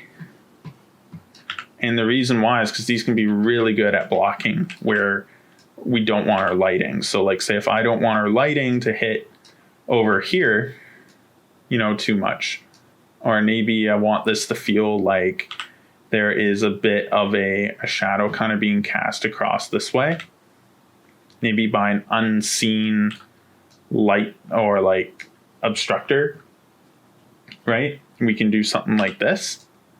And I'll also do the same with the other side. So maybe there's just some light coming through over top. So I'm just going to get rid of that viewport again, just to sort of see what we have. And from here, I'm going to bring in our atmosphere. Now, the big thing is I want this to feel kind of overcast. And our sky atmosphere is perfect for this because this mimics the atmosphere. And so what I'm going to do is I'm going to go to maze scattering and I'm going to increase this value to 1. And what this should do is it should start with actually scattering our light properly. So you can see that there is quite a huge difference between that, like say 2, 1, right? And if I turn on our sky light, which is our ambient light, and I make this real time, so I'll set it to movable. And I'll also set this to real time. What it should do is actually capture what's going on inside of our ambient areas. And if I set this to like 0.1, you can sort of see what it's doing. right? It's capturing our scatter. So I'm just going to make sure that this is full on. And then also with our directional light, I kind of want to lower the amount and also making sure the mobility is movable. So let's go for something like 4, right? And also I want this to feel a little bit cool. So what I'll probably do with this is I won't tint the sun blue. Like, this works in some cases, but this is usually like my next step, is being able to do that. What I'll actually do is I'll go to the post-process volume, and under temperature, I'm going to bring down the white balance to, say, 4,500. Or maybe 5,500. Oh, that's too high. Let's go 5,000. So that's looking pretty good. And then now I'll tint the sun just a tiny bit. Just a little bit like that, so it's a little bit cool. And from here, I really want to make sure that we have some of those darker spots. So I can start kind of playing with the intensity of the skylight a little bit. Say at 0, this is what it looks like. And 0.5, you know, it's getting like really cool. 0.75. I think 0.5 gave some nice shadowing still. And it's not like super bright, but you know, like this can also work really well for, you know, the type of look we're going for. Now, the exponential height fog is really cool because this is what adds fog to our scene. And we can do it a couple ways. We can keep the in-scattering to 0 and just have the color come from the sky atmosphere. And if you see here, if I increase this higher, it's adding more fog into it. So if I set this to 1, you can see it's quite a lot. And if I go 0.5 or 0.2, I think 0.25 might be good for this scene. And then say if I add some in-scattering to this, I can add a little bit of extra color to it. So I'm just going to add a little bit of a value here. And I'm also going to come down and I'm going to turn on volumetric in some ways. And that should give us some nice little punch. And I'm going to increase the extinction just a tiny bit to like 1.5. And I'm going to be bringing up the view distance, so it just goes further into the background. And maybe I'll bring it down to 1 just so we have a little bit extra view into the stuff in the back. And under the albedo, we can color this a little bit to like say a little bit of a blue, just so it kind of scatters this color a little bit. There we go. And so with this, now we have a pretty decent look at our scene, right? It's feeling kind of snowy, but we need snow, right? So this next part, let's add some snow. So let me just make sure I save everything because there's quite a bit. And we'll begin to create a snow effect. So with this, we're going to keep it very simple, at least in Unreal. And what we can do is create a very simple technique or thing to put together. So I'm going to create a new material. And I'll call this one snow on here. And opening it up, I'm going to go ahead and I'm going to create this thing called a radial gradient. And I'm also going to create a texture parameter. So I'm going to hold T, left click, or a texture sample, sorry. And I'm going to add a noise to this. And now with this, I'm going to multiply the gradient against this. And the reason why is because I want to essentially just get something like this, right? Where it looks more like some snow, right? And I'm going to just adjust the center position of this. So underneath the radius, I'll set this to like say 0.25. kind of get something small, let's go 0.35, 0.35. Yeah, something like that's okay. I think that looks pretty good, maybe 0.3. Yeah, I'm okay with that. I do think though, maybe like that 0.5 did have something a little cool about it. So we'll split that difference. So that's pretty good for our opacity on this. And what I want to do is I want to make this materials blend mode translucent. So I'm going to set it to translucent. And I'm going to add this with another multiply. And I'm going to make this one global opacity. Going to set that to 0.5. Put that in and plug this into opacity. And now you can see we have this sort of the snowflake type of thing. Maybe I'll just set it to 1 just because. And then in here, what I'm going to do is under base color, I'm going to add this thing called a particle color. And this will grab the color from our particle that we're going to create. So I'm going to put it into base color. So it looks like that. And I'm going to add a multiply and another scalar for emissive. So what this will do is it will tell it if it's going to produce light or not. And right now I'm going to set it to 0 just in case. And I'm also going to make this two-sided.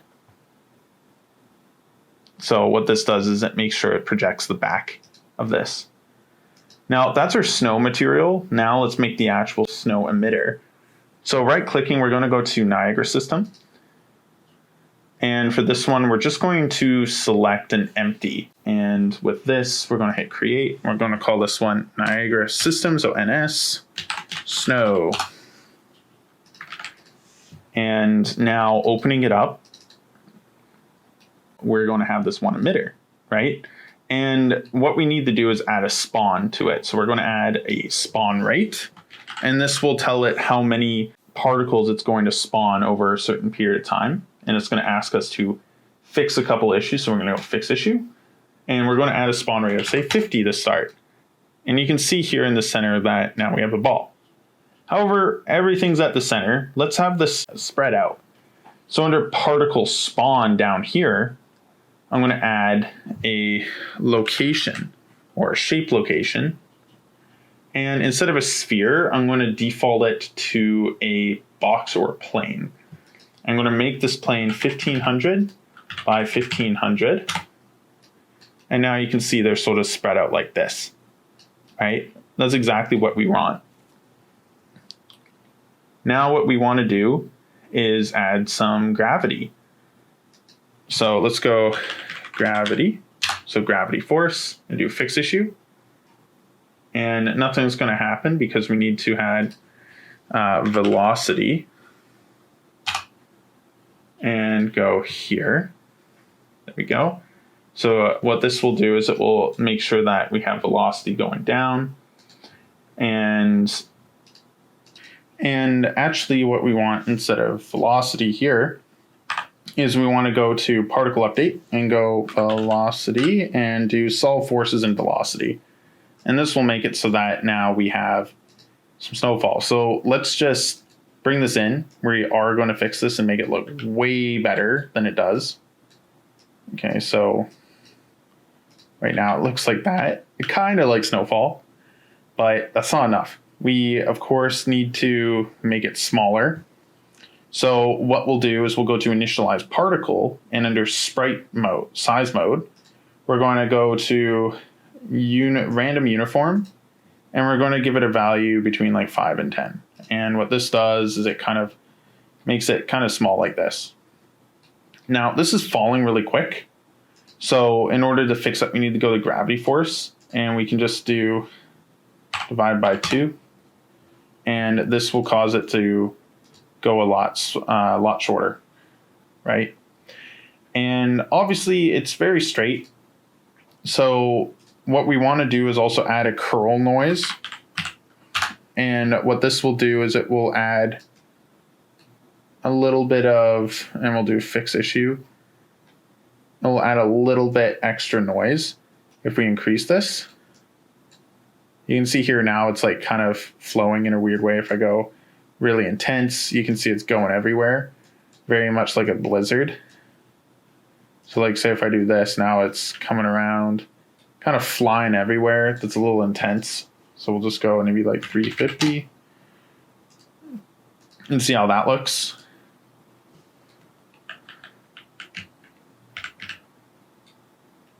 Yeah, it's looking pretty good. You know, like a little bit like a blizzard. We can also do, with the sprite render, we are going to switch it in with our M Snow. So we'll just select M Snow and go to our sprite emitter and change the material. And now it should even more have like a snow effect. Now it's super thin, so we might actually have to go in here. Let's just increase this to 5 for a sec.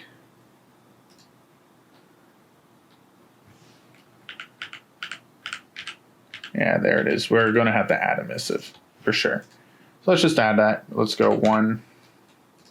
Set that back down to 1. And then now what should end up happening is, should see it a bit.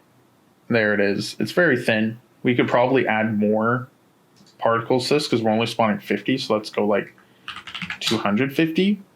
And this should be like a lot more. So now it's like really coming down. And we'll just add a little bit more emissive here. So let's go 2. And now it's like very visible. So now we have some snow. A very basic snow, obviously. Like there's some really good snow particles out there that kind of allow this to be done really quick. And with this, we kind of want this space to be a little bit bigger and maybe a little bit more onto the side. So what I'm going to do is I don't want to keep on having to go through to change like spawn rate and all these other things. What I do want to do, however, is expose them. So I'm going to come into the shape location, and under box size, I'm going to hit the drop down here, and I'm going to look for a user parameter. So this goes read from new parameter. So it's going to create one, user box size. And if I go to user parameters on the side here, I have this. I'm also going to do this for gravity force. So user parameter, so now it has gravity. And I'm also going to do the same for curl noise. Oops. User there, and also user here. Now, if I don't like this, like naming, like what I can do, like, so I'm just I just got rid of noise frequency, is I can just create one here, but I have to look for something to call a vector. And I can call this one, like, say, curl noise frequency. And now I can hook this one up by going curl noise. And see, curl noise frequency. So underneath this, I chose the wrong type. It should have been float. So this one, curl frequency. And underneath here, I can go curl frequency, like that. So now we have our snow, right? And we also have these user parameters that are exposed to us. So I'm going to make this one a lot bigger to cover up most of the area, like that.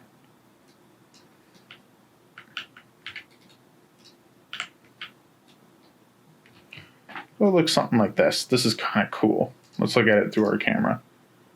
Right? That's falling way too quick still. So we'll just go to our snow, take the gravity, and divide that by half again. And our curl frequency as well, now that I notice it, is 0. So let's set that to 50.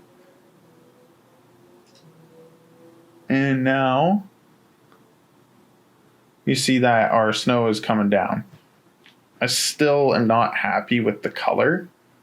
like fully. So maybe instead of M snow, we'll just do immaterial instance, and we'll apply that to the snow here. So that way we can just adjust it without having to go back in all the time, and we can just do this live. So from here, I'm going to go emissive, set that up a little bit more to like 2.5, and global opacity we could probably bring up to 2.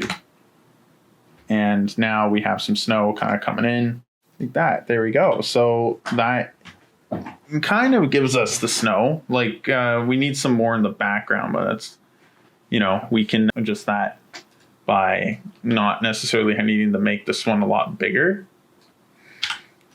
We can actually just like copy this and bring it back like that off to the side a bit more, because this is going to kind of go in a lot of directions. So we could also just make this one fall a little bit more, ×2, and then also in the direction that we want it to, we can go like say positive 100, and it will start to fall more this way, right? So if we want it to kind of fall in this direction, I can bring it a little bit more to the side here. And now our snow is coming in that direction as well. Right? It's just, as you can see, it's pretty noticeable in the back. So maybe in the back here, we set like the amount that it can spawn is a little bit different. Right? Maybe we bring that up a little bit higher as well. So like if we have the snow here, maybe we double this. Maybe it's up a little bit higher and out of view so we don't see it spawn. But it can be a little bit noticeable, so maybe we just don't have that right now. Right? So we have this very simple effect. And now what we can do is go in and start kind of refining what we have here. So like say if I go 0.5, it's going to be a lot darker. 0.75, 1. Coming into our sun, we can increase the intensity to kind of work a little bit more, keep it down, maybe add a little bit extra blue to it. And then also we can go into our post-process volume and also add a little bit of that bloom back, because if you see here, it will start to kind of reflect the snow, which is kind of what we want. So we'll just set that to 1. And under vignette, we'll just add this back again. I don't usually like using too much vignette, but it can be nice, especially for these snowy scenes, to kind of just have it a little bit darker on the side. So I'll just go to 6.5 on this one.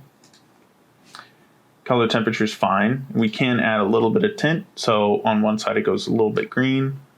On the other side it goes a little bit more magenta or light pink. So I'm just going to add a little bit of green. And one thing I like to do, just so that we don't clip any blacks, is I'll go into shadow. And underneath this, I'll add a little bit of an offset to 0.01, just to make sure that we're not clipping any colors. And under global, we can add a little bit of contrast. So I like to go 1.1, and that will just punch things up a little bit more. And, another thing is that we can always go and add a couple extra things in the background, because you can see that it kind of now feels like it just ends right here. So what we can do is just copy a little bit of our previous set dressing. So I'm just going to copy this and I'll move it into the background and make this really big. So when we look at it from this perspective, we can kind of make it feel a little bit more like something's back there. Right, same thing with the other side. You can always do that just to make it feel like something's there. So we've done that, and now we can add a little bit more set dressing, you know, if we feel like it. Now, as I'm placing a couple extra things, I'm more thinking about what was going to give the most detail to the foreground and give a lot more interest and, you know, break up.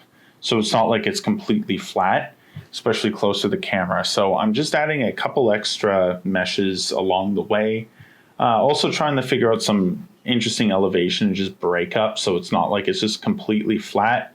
Adding in a couple extra rocks, just trying to add a little bit extra to what's already existing. And this is one thing that's really great about the kits is that they come with a lot of prefabs, which are, you know, basically a bunch of meshes combined together. So we can quickly place them all around our scene, you know, many assets at a time, as opposed to, you know, having to hand place them. So I'm continuously looking at the second screen there, which is through the perspective of the camera, and just really trying to make it feel like it's blending. So that way, you know, it's making it look a lot cleaner than it was and much more natural.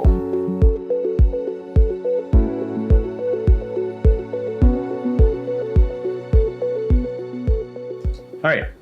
So for here, what I'm going to do is I need to actually paint the next layer here because I haven't done that yet. So I'm going to come back into Snow 2, and with a smaller brush, I'm just going to paint in a couple extra sections here and see what the windswept looks like. Looks pretty good. I do want to kind of probably scale this up, kind of make this a little bit more larger and intense. So I just put it down and you can kind of see it looks a little bit windswept. And inside of the material, let's go ahead and add in some strength into this. So it's already at 2, but let's take a look at the UV. So if I go 0.5, makes it pretty big. Say 0.2. Yeah, I think 0.5 or 0.2 is pretty good for this. And then we'll just change the strength here.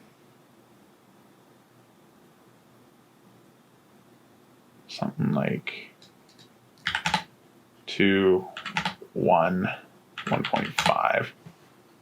Yeah,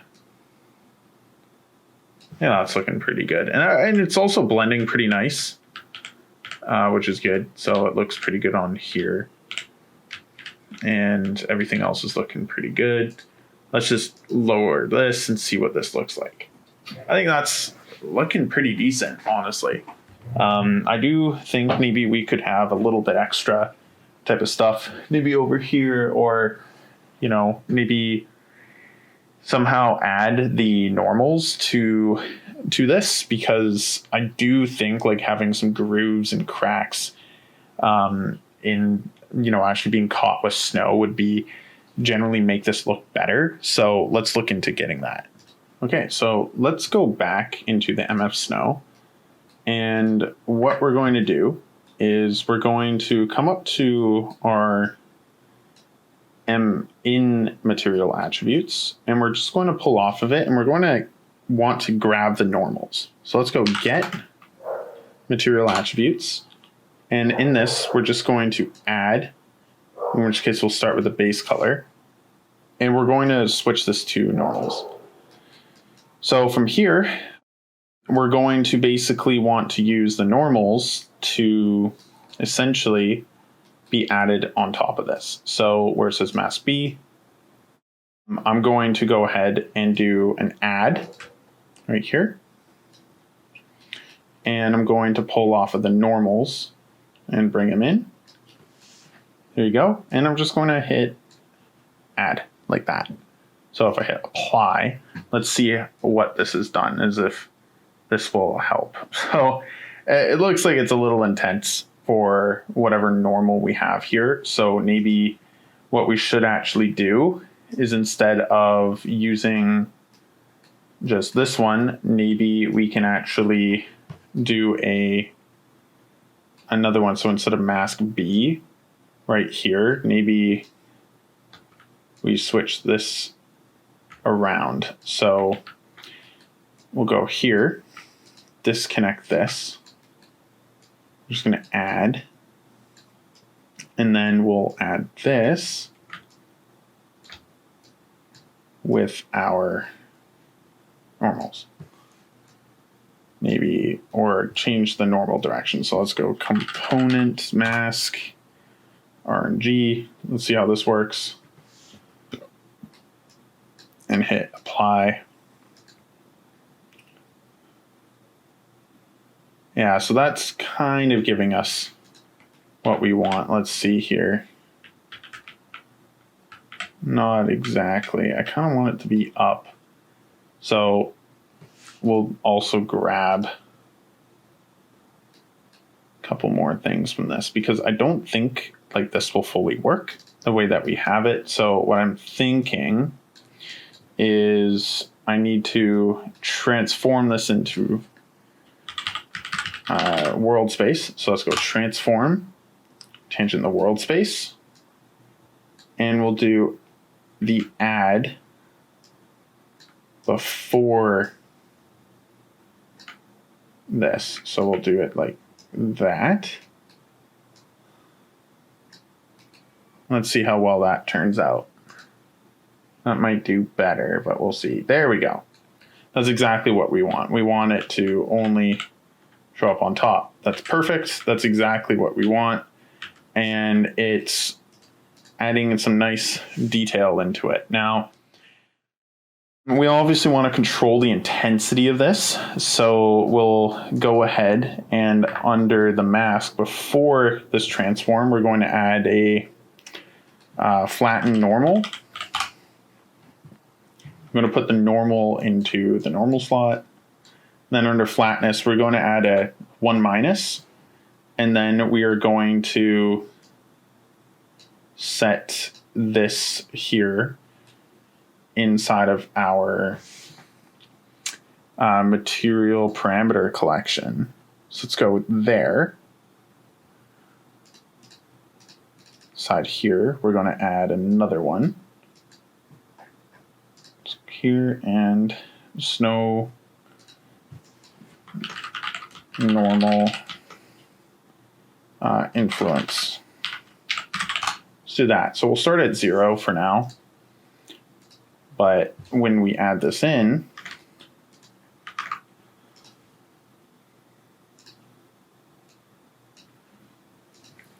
let's see what happens.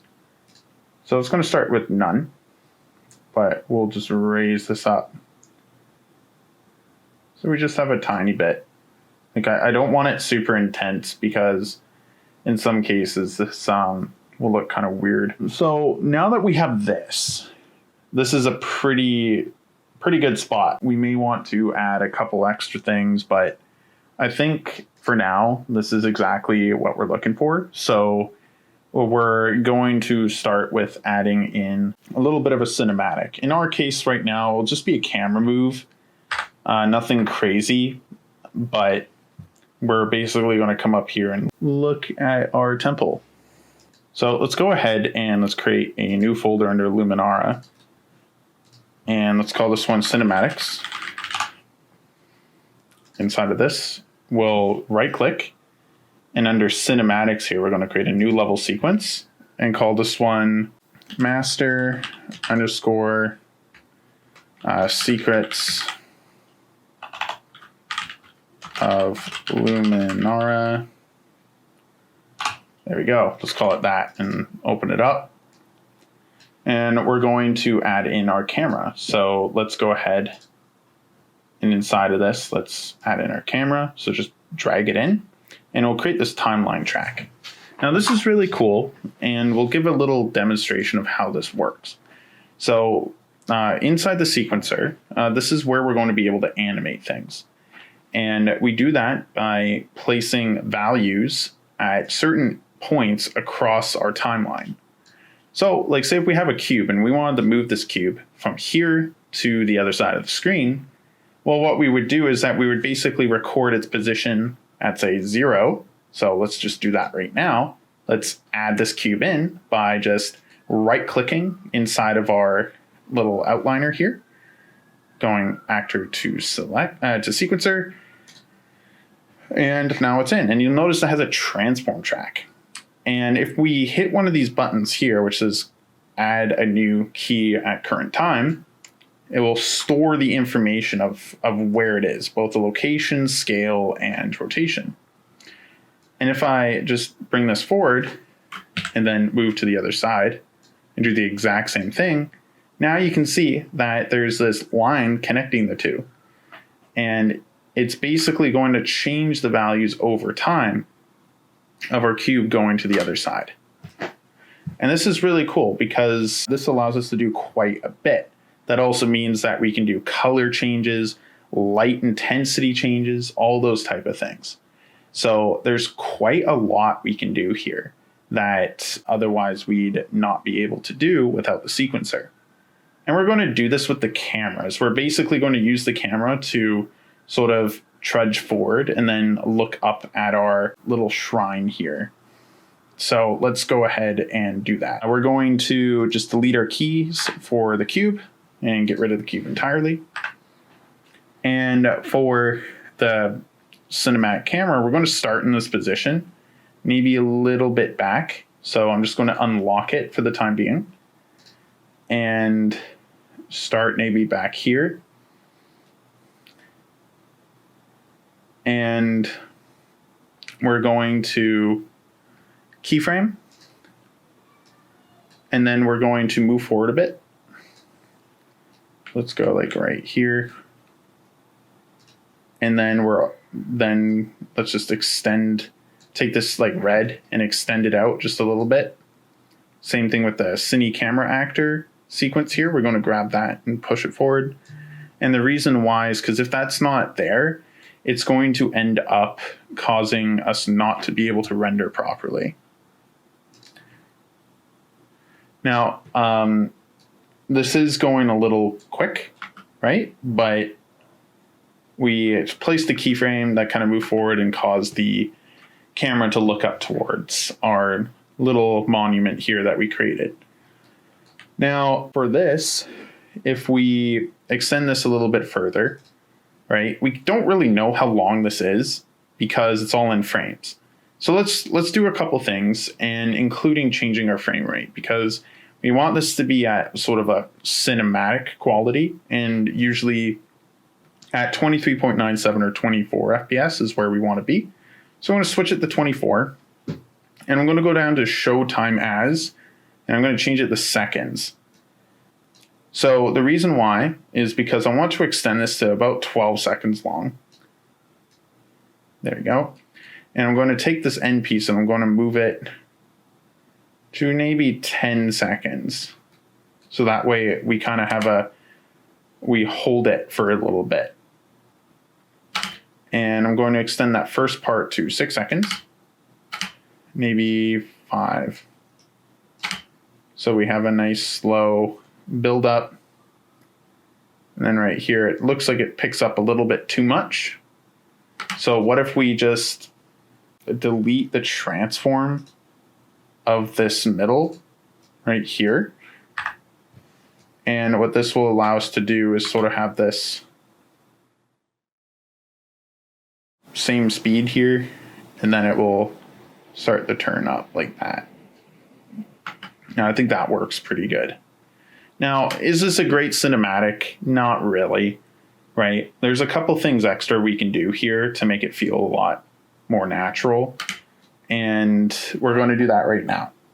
First, we're going to go ahead and create this thing called camera shake.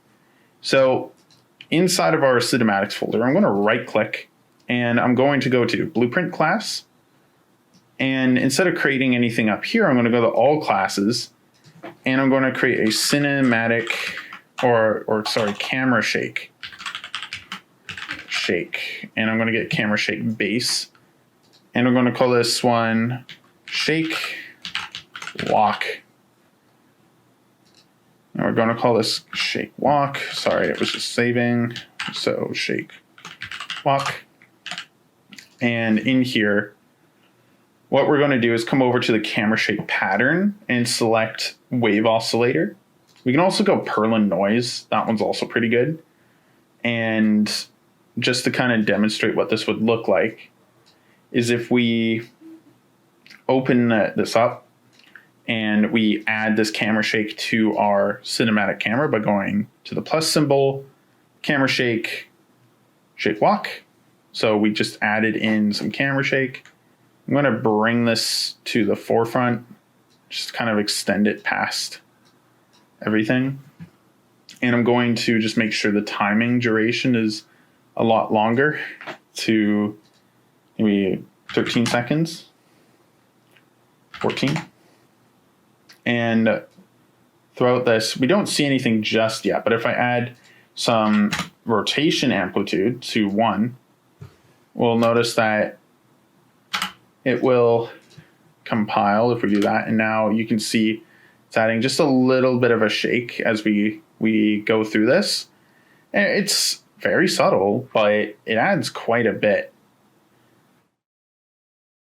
to this. And you know, like for now, like this is a very basic amount. We can obviously like change a lot to kind of make it feel a little bit more natural. So I can come in and change the amplitude of both the pitch. So I can make the pitch like really, really strong.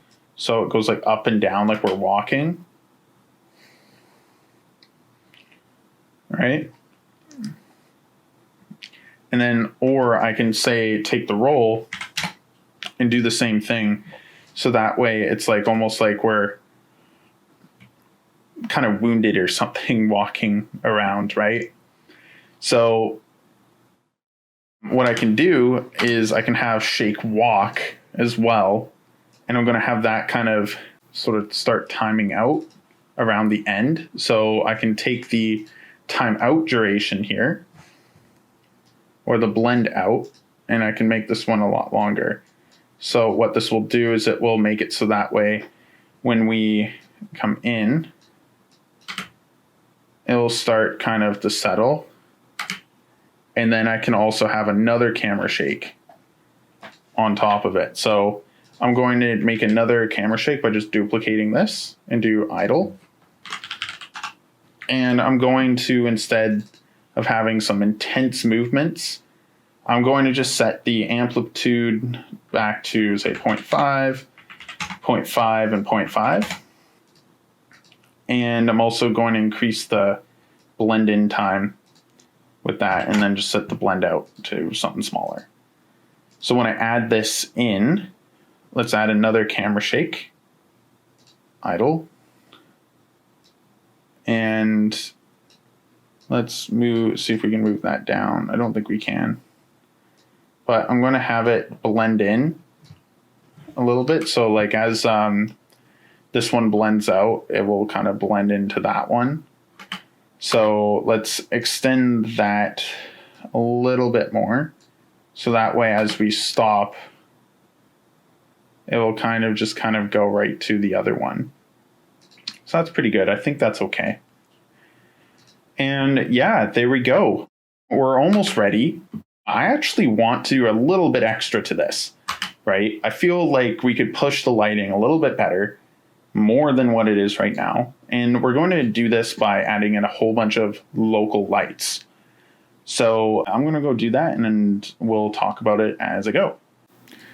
I started with lowering the directional light intensity just to kind of give a little bit more emphasis to these point lights or spotlights that I'm placing around. I placed one right in front of camera just to add a little bit of highlight, and then I started adding a couple just to give a little bit more emphasis to the entrance, and even had the idea of making sort of like this fire coming from just inside and kind of coming down the stairs and kind of hitting the pillars. Which I ended up really liking. And I emphasized the ones up above a little bit more, just by moving them a little bit out of frame and then adding in a little bit of fog and adjusting where it was hitting. And I also added a little bit of fog to the lights coming out. Before I ended up adding in another spotlight into the back just to add a little bit of highlight detail to the rock in front. I also went in and I adjusted the size of my Niagara particle for the snow, and also changed the amount of spawns that were happening, and I just exposed the parameter a little bit more, just so I had a bit more control.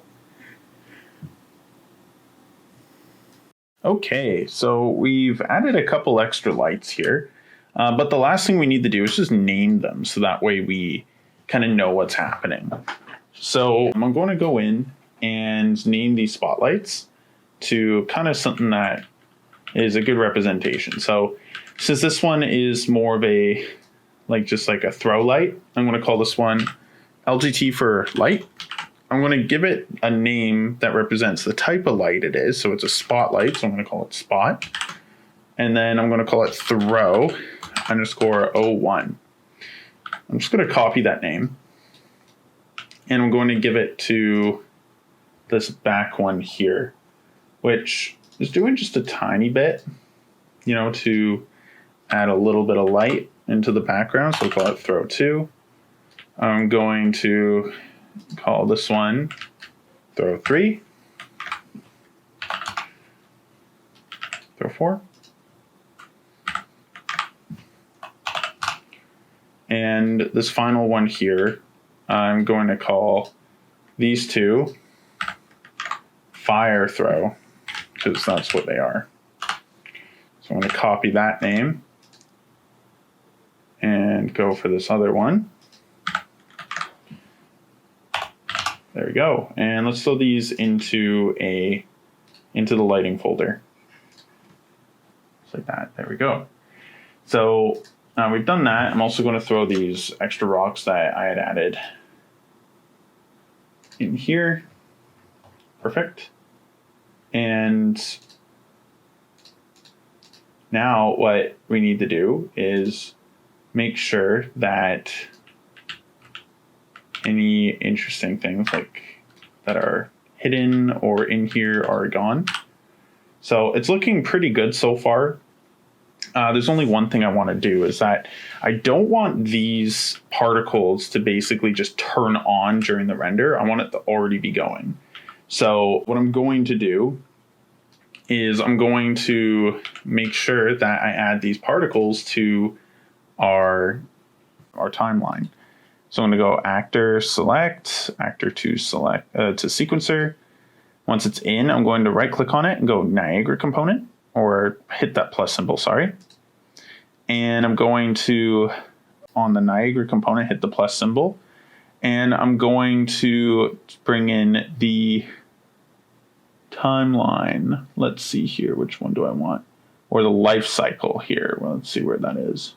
Yeah, Niagara system lifestyle track. And once it's in here, I want to make sure it extends, but I'm going to change the tick delta time to desired age.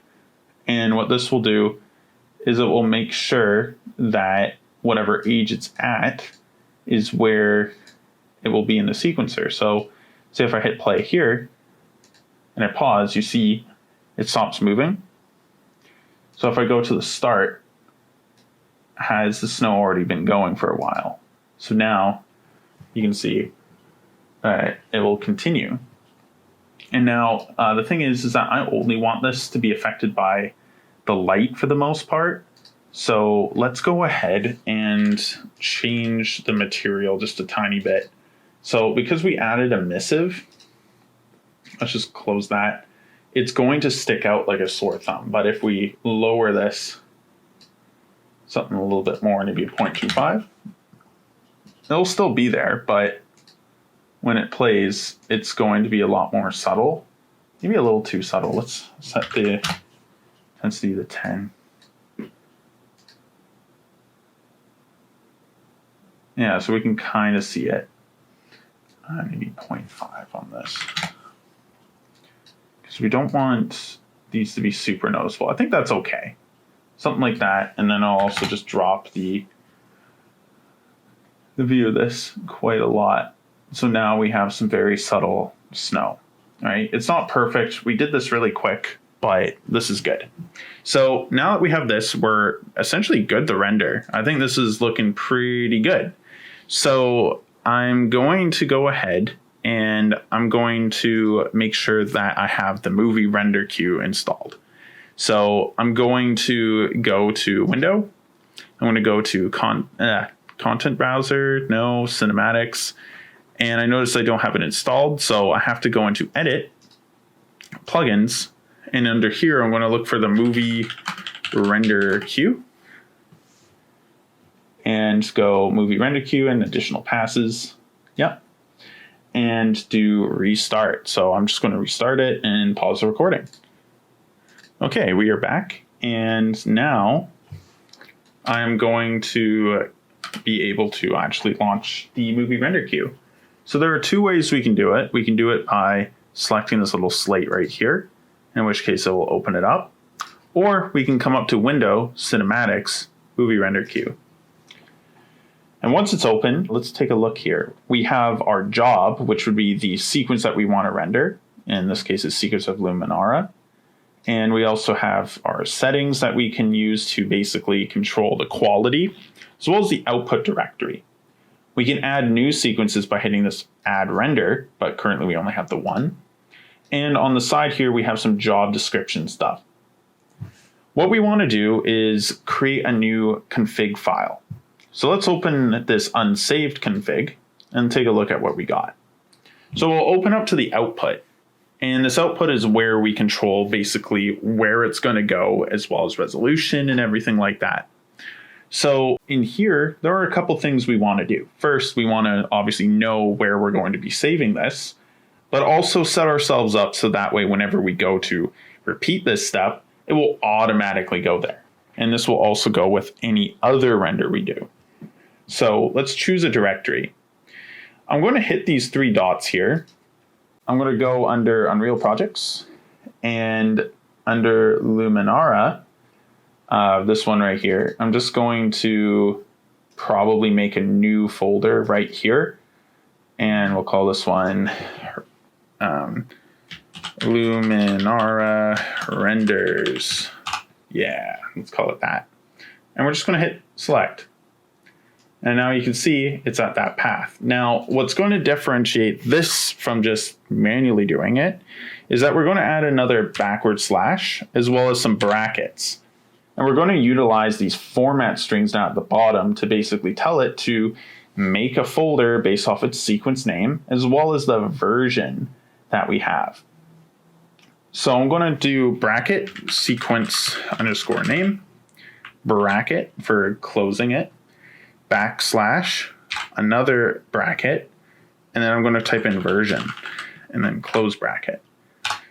And I'm just going to save this config file. So save preset, and I'm going to throw it under our Luminara, Cinematics, MRQ, say Luminara. And now whenever we export, it's going to save into that location. Next, I'm going to go ahead and take a look at our output resolution. So our output resolution will obviously be the size that we're going to export in. In my case, I'll just leave it at maybe 1920 for the time being. And when I come back and do another render, I'll probably do it at a higher rate. Underneath, this is where we can override our frame range or frame rate that was inside of our sequencer. We're not going to do that. We're going to keep it as is. And that's pretty much everything we need to do here. Now, under export settings, there's multiple different types. Now, we're going to stick to the basic one, which won't be JPEG. We're going to use a PNG sequence. And so we can add that in. Sorry, I got a little ahead of myself by going to Setting, then going to Export, and then PNG sequence. Now, there are other export options, and each one has like different qualities and different settings that need to be applied. But the most simplest one, especially if we don't want to do any color grading outside of Unreal, will be PNG. So with this selected, one thing we're going to do is we're going to go into settings and we're going to add anti-aliasing. game mode override, as well as, yeah, actually, I think that's it for this one. And the reason why is because game mode override will make sure that our textures are always at the highest quality, all our models are at the highest quality, and everything else that we need. The reason why I add anti-aliasing is because since we have movement and we want to make sure we get the clearest image possible, we are going to want to add some sampling. And the one we want to add is temporal sample count. Now, there's quite a bit involved with this. However, to kind of give an explanation, is that the temporal sample count will look at the current frame as well as sample other frames through a jitter to composite on top of this temporal sample, the original one, to basically give a much smoother and cleaner image. And the more we add, we're basically multiplying the time that it's going to take each frame. So say per sample, it takes 4 seconds, right? Well, if we have 4 samples, it's going to be 16 seconds. And it's always good to keep it at a odd number, because it will make sure that it catches on an actual frame of an animation. And we also want to add camera cut for warm-up and render warm-up frames. Now, the reason why we want to do this is because render warm-up will send the frames to the GPU, and it will ensure that any frame or like any system that we have inside, such as Lumen, will be fully on, right? Or fully awake and ready to go by frame 0. Because the last thing we want is for the lighting to start booting up on frame 0, and then a little ways into our render, it's fully working. And that's what that's for. Whereas the camera cut for warm up will look at our camera cut and use this to warm up. However, we need to extend this past to give it some warm up time. So what this means is that when the engine is basically creating scene history for these systems to wake up, it will look through this camera. And this will make it so that way we have a much more success in making sure everything's warmed up. So with this and everything set, I'm just going to hit save on this. I'm going to hit accept, and all that's left to do is hit render. So let's do that now. And we can see that it opens up a window and it's getting ready to render. So I'm going to pause the recording and come back once it's done.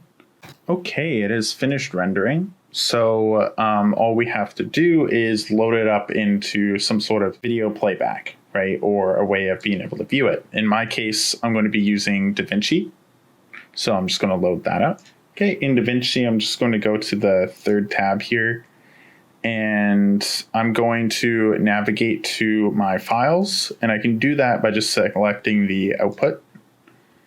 And inside of DaVinci, I'm going to just bring it up here, and I'm just going to drag all of them into the sequence like that. And it'll just take a second to load everything in. And now we can see it right on the side there. That's our final render. So in order to be able to actually render this out, we can go ahead and go to our final one, which is the rocket. And when we're here, we're going to give it a name. So let's go Secrets of Luminara, select location. And in this case, I'll just set it to my desktop and hit save. And I'm going to make it, instead of QuickTime, I'm going to go to MP4. Make sure it's H.264, frame rate's looking right, and just go and hit add to queue and render all. So once we do that, now we have something and it's been rendered. Let's go to our desktop and let's take a look at what just came out. So Secret of Luminara, where are you? Right here. And now, if I lower it to the one side here, there we go. Look at that. We made a render. Yeah, so I hope this has been a very good tutorial. I hope you guys enjoyed it. Now, everything we went over is just the basics. However, like the more and more you use Unreal and you use KitBash, you use Quixel, and get familiar with these scenes, the more you're going to learn, the better techniques you're going to have. And I really hope you guys found this lesson good, as a good introduction to Unreal. And yeah, until next time.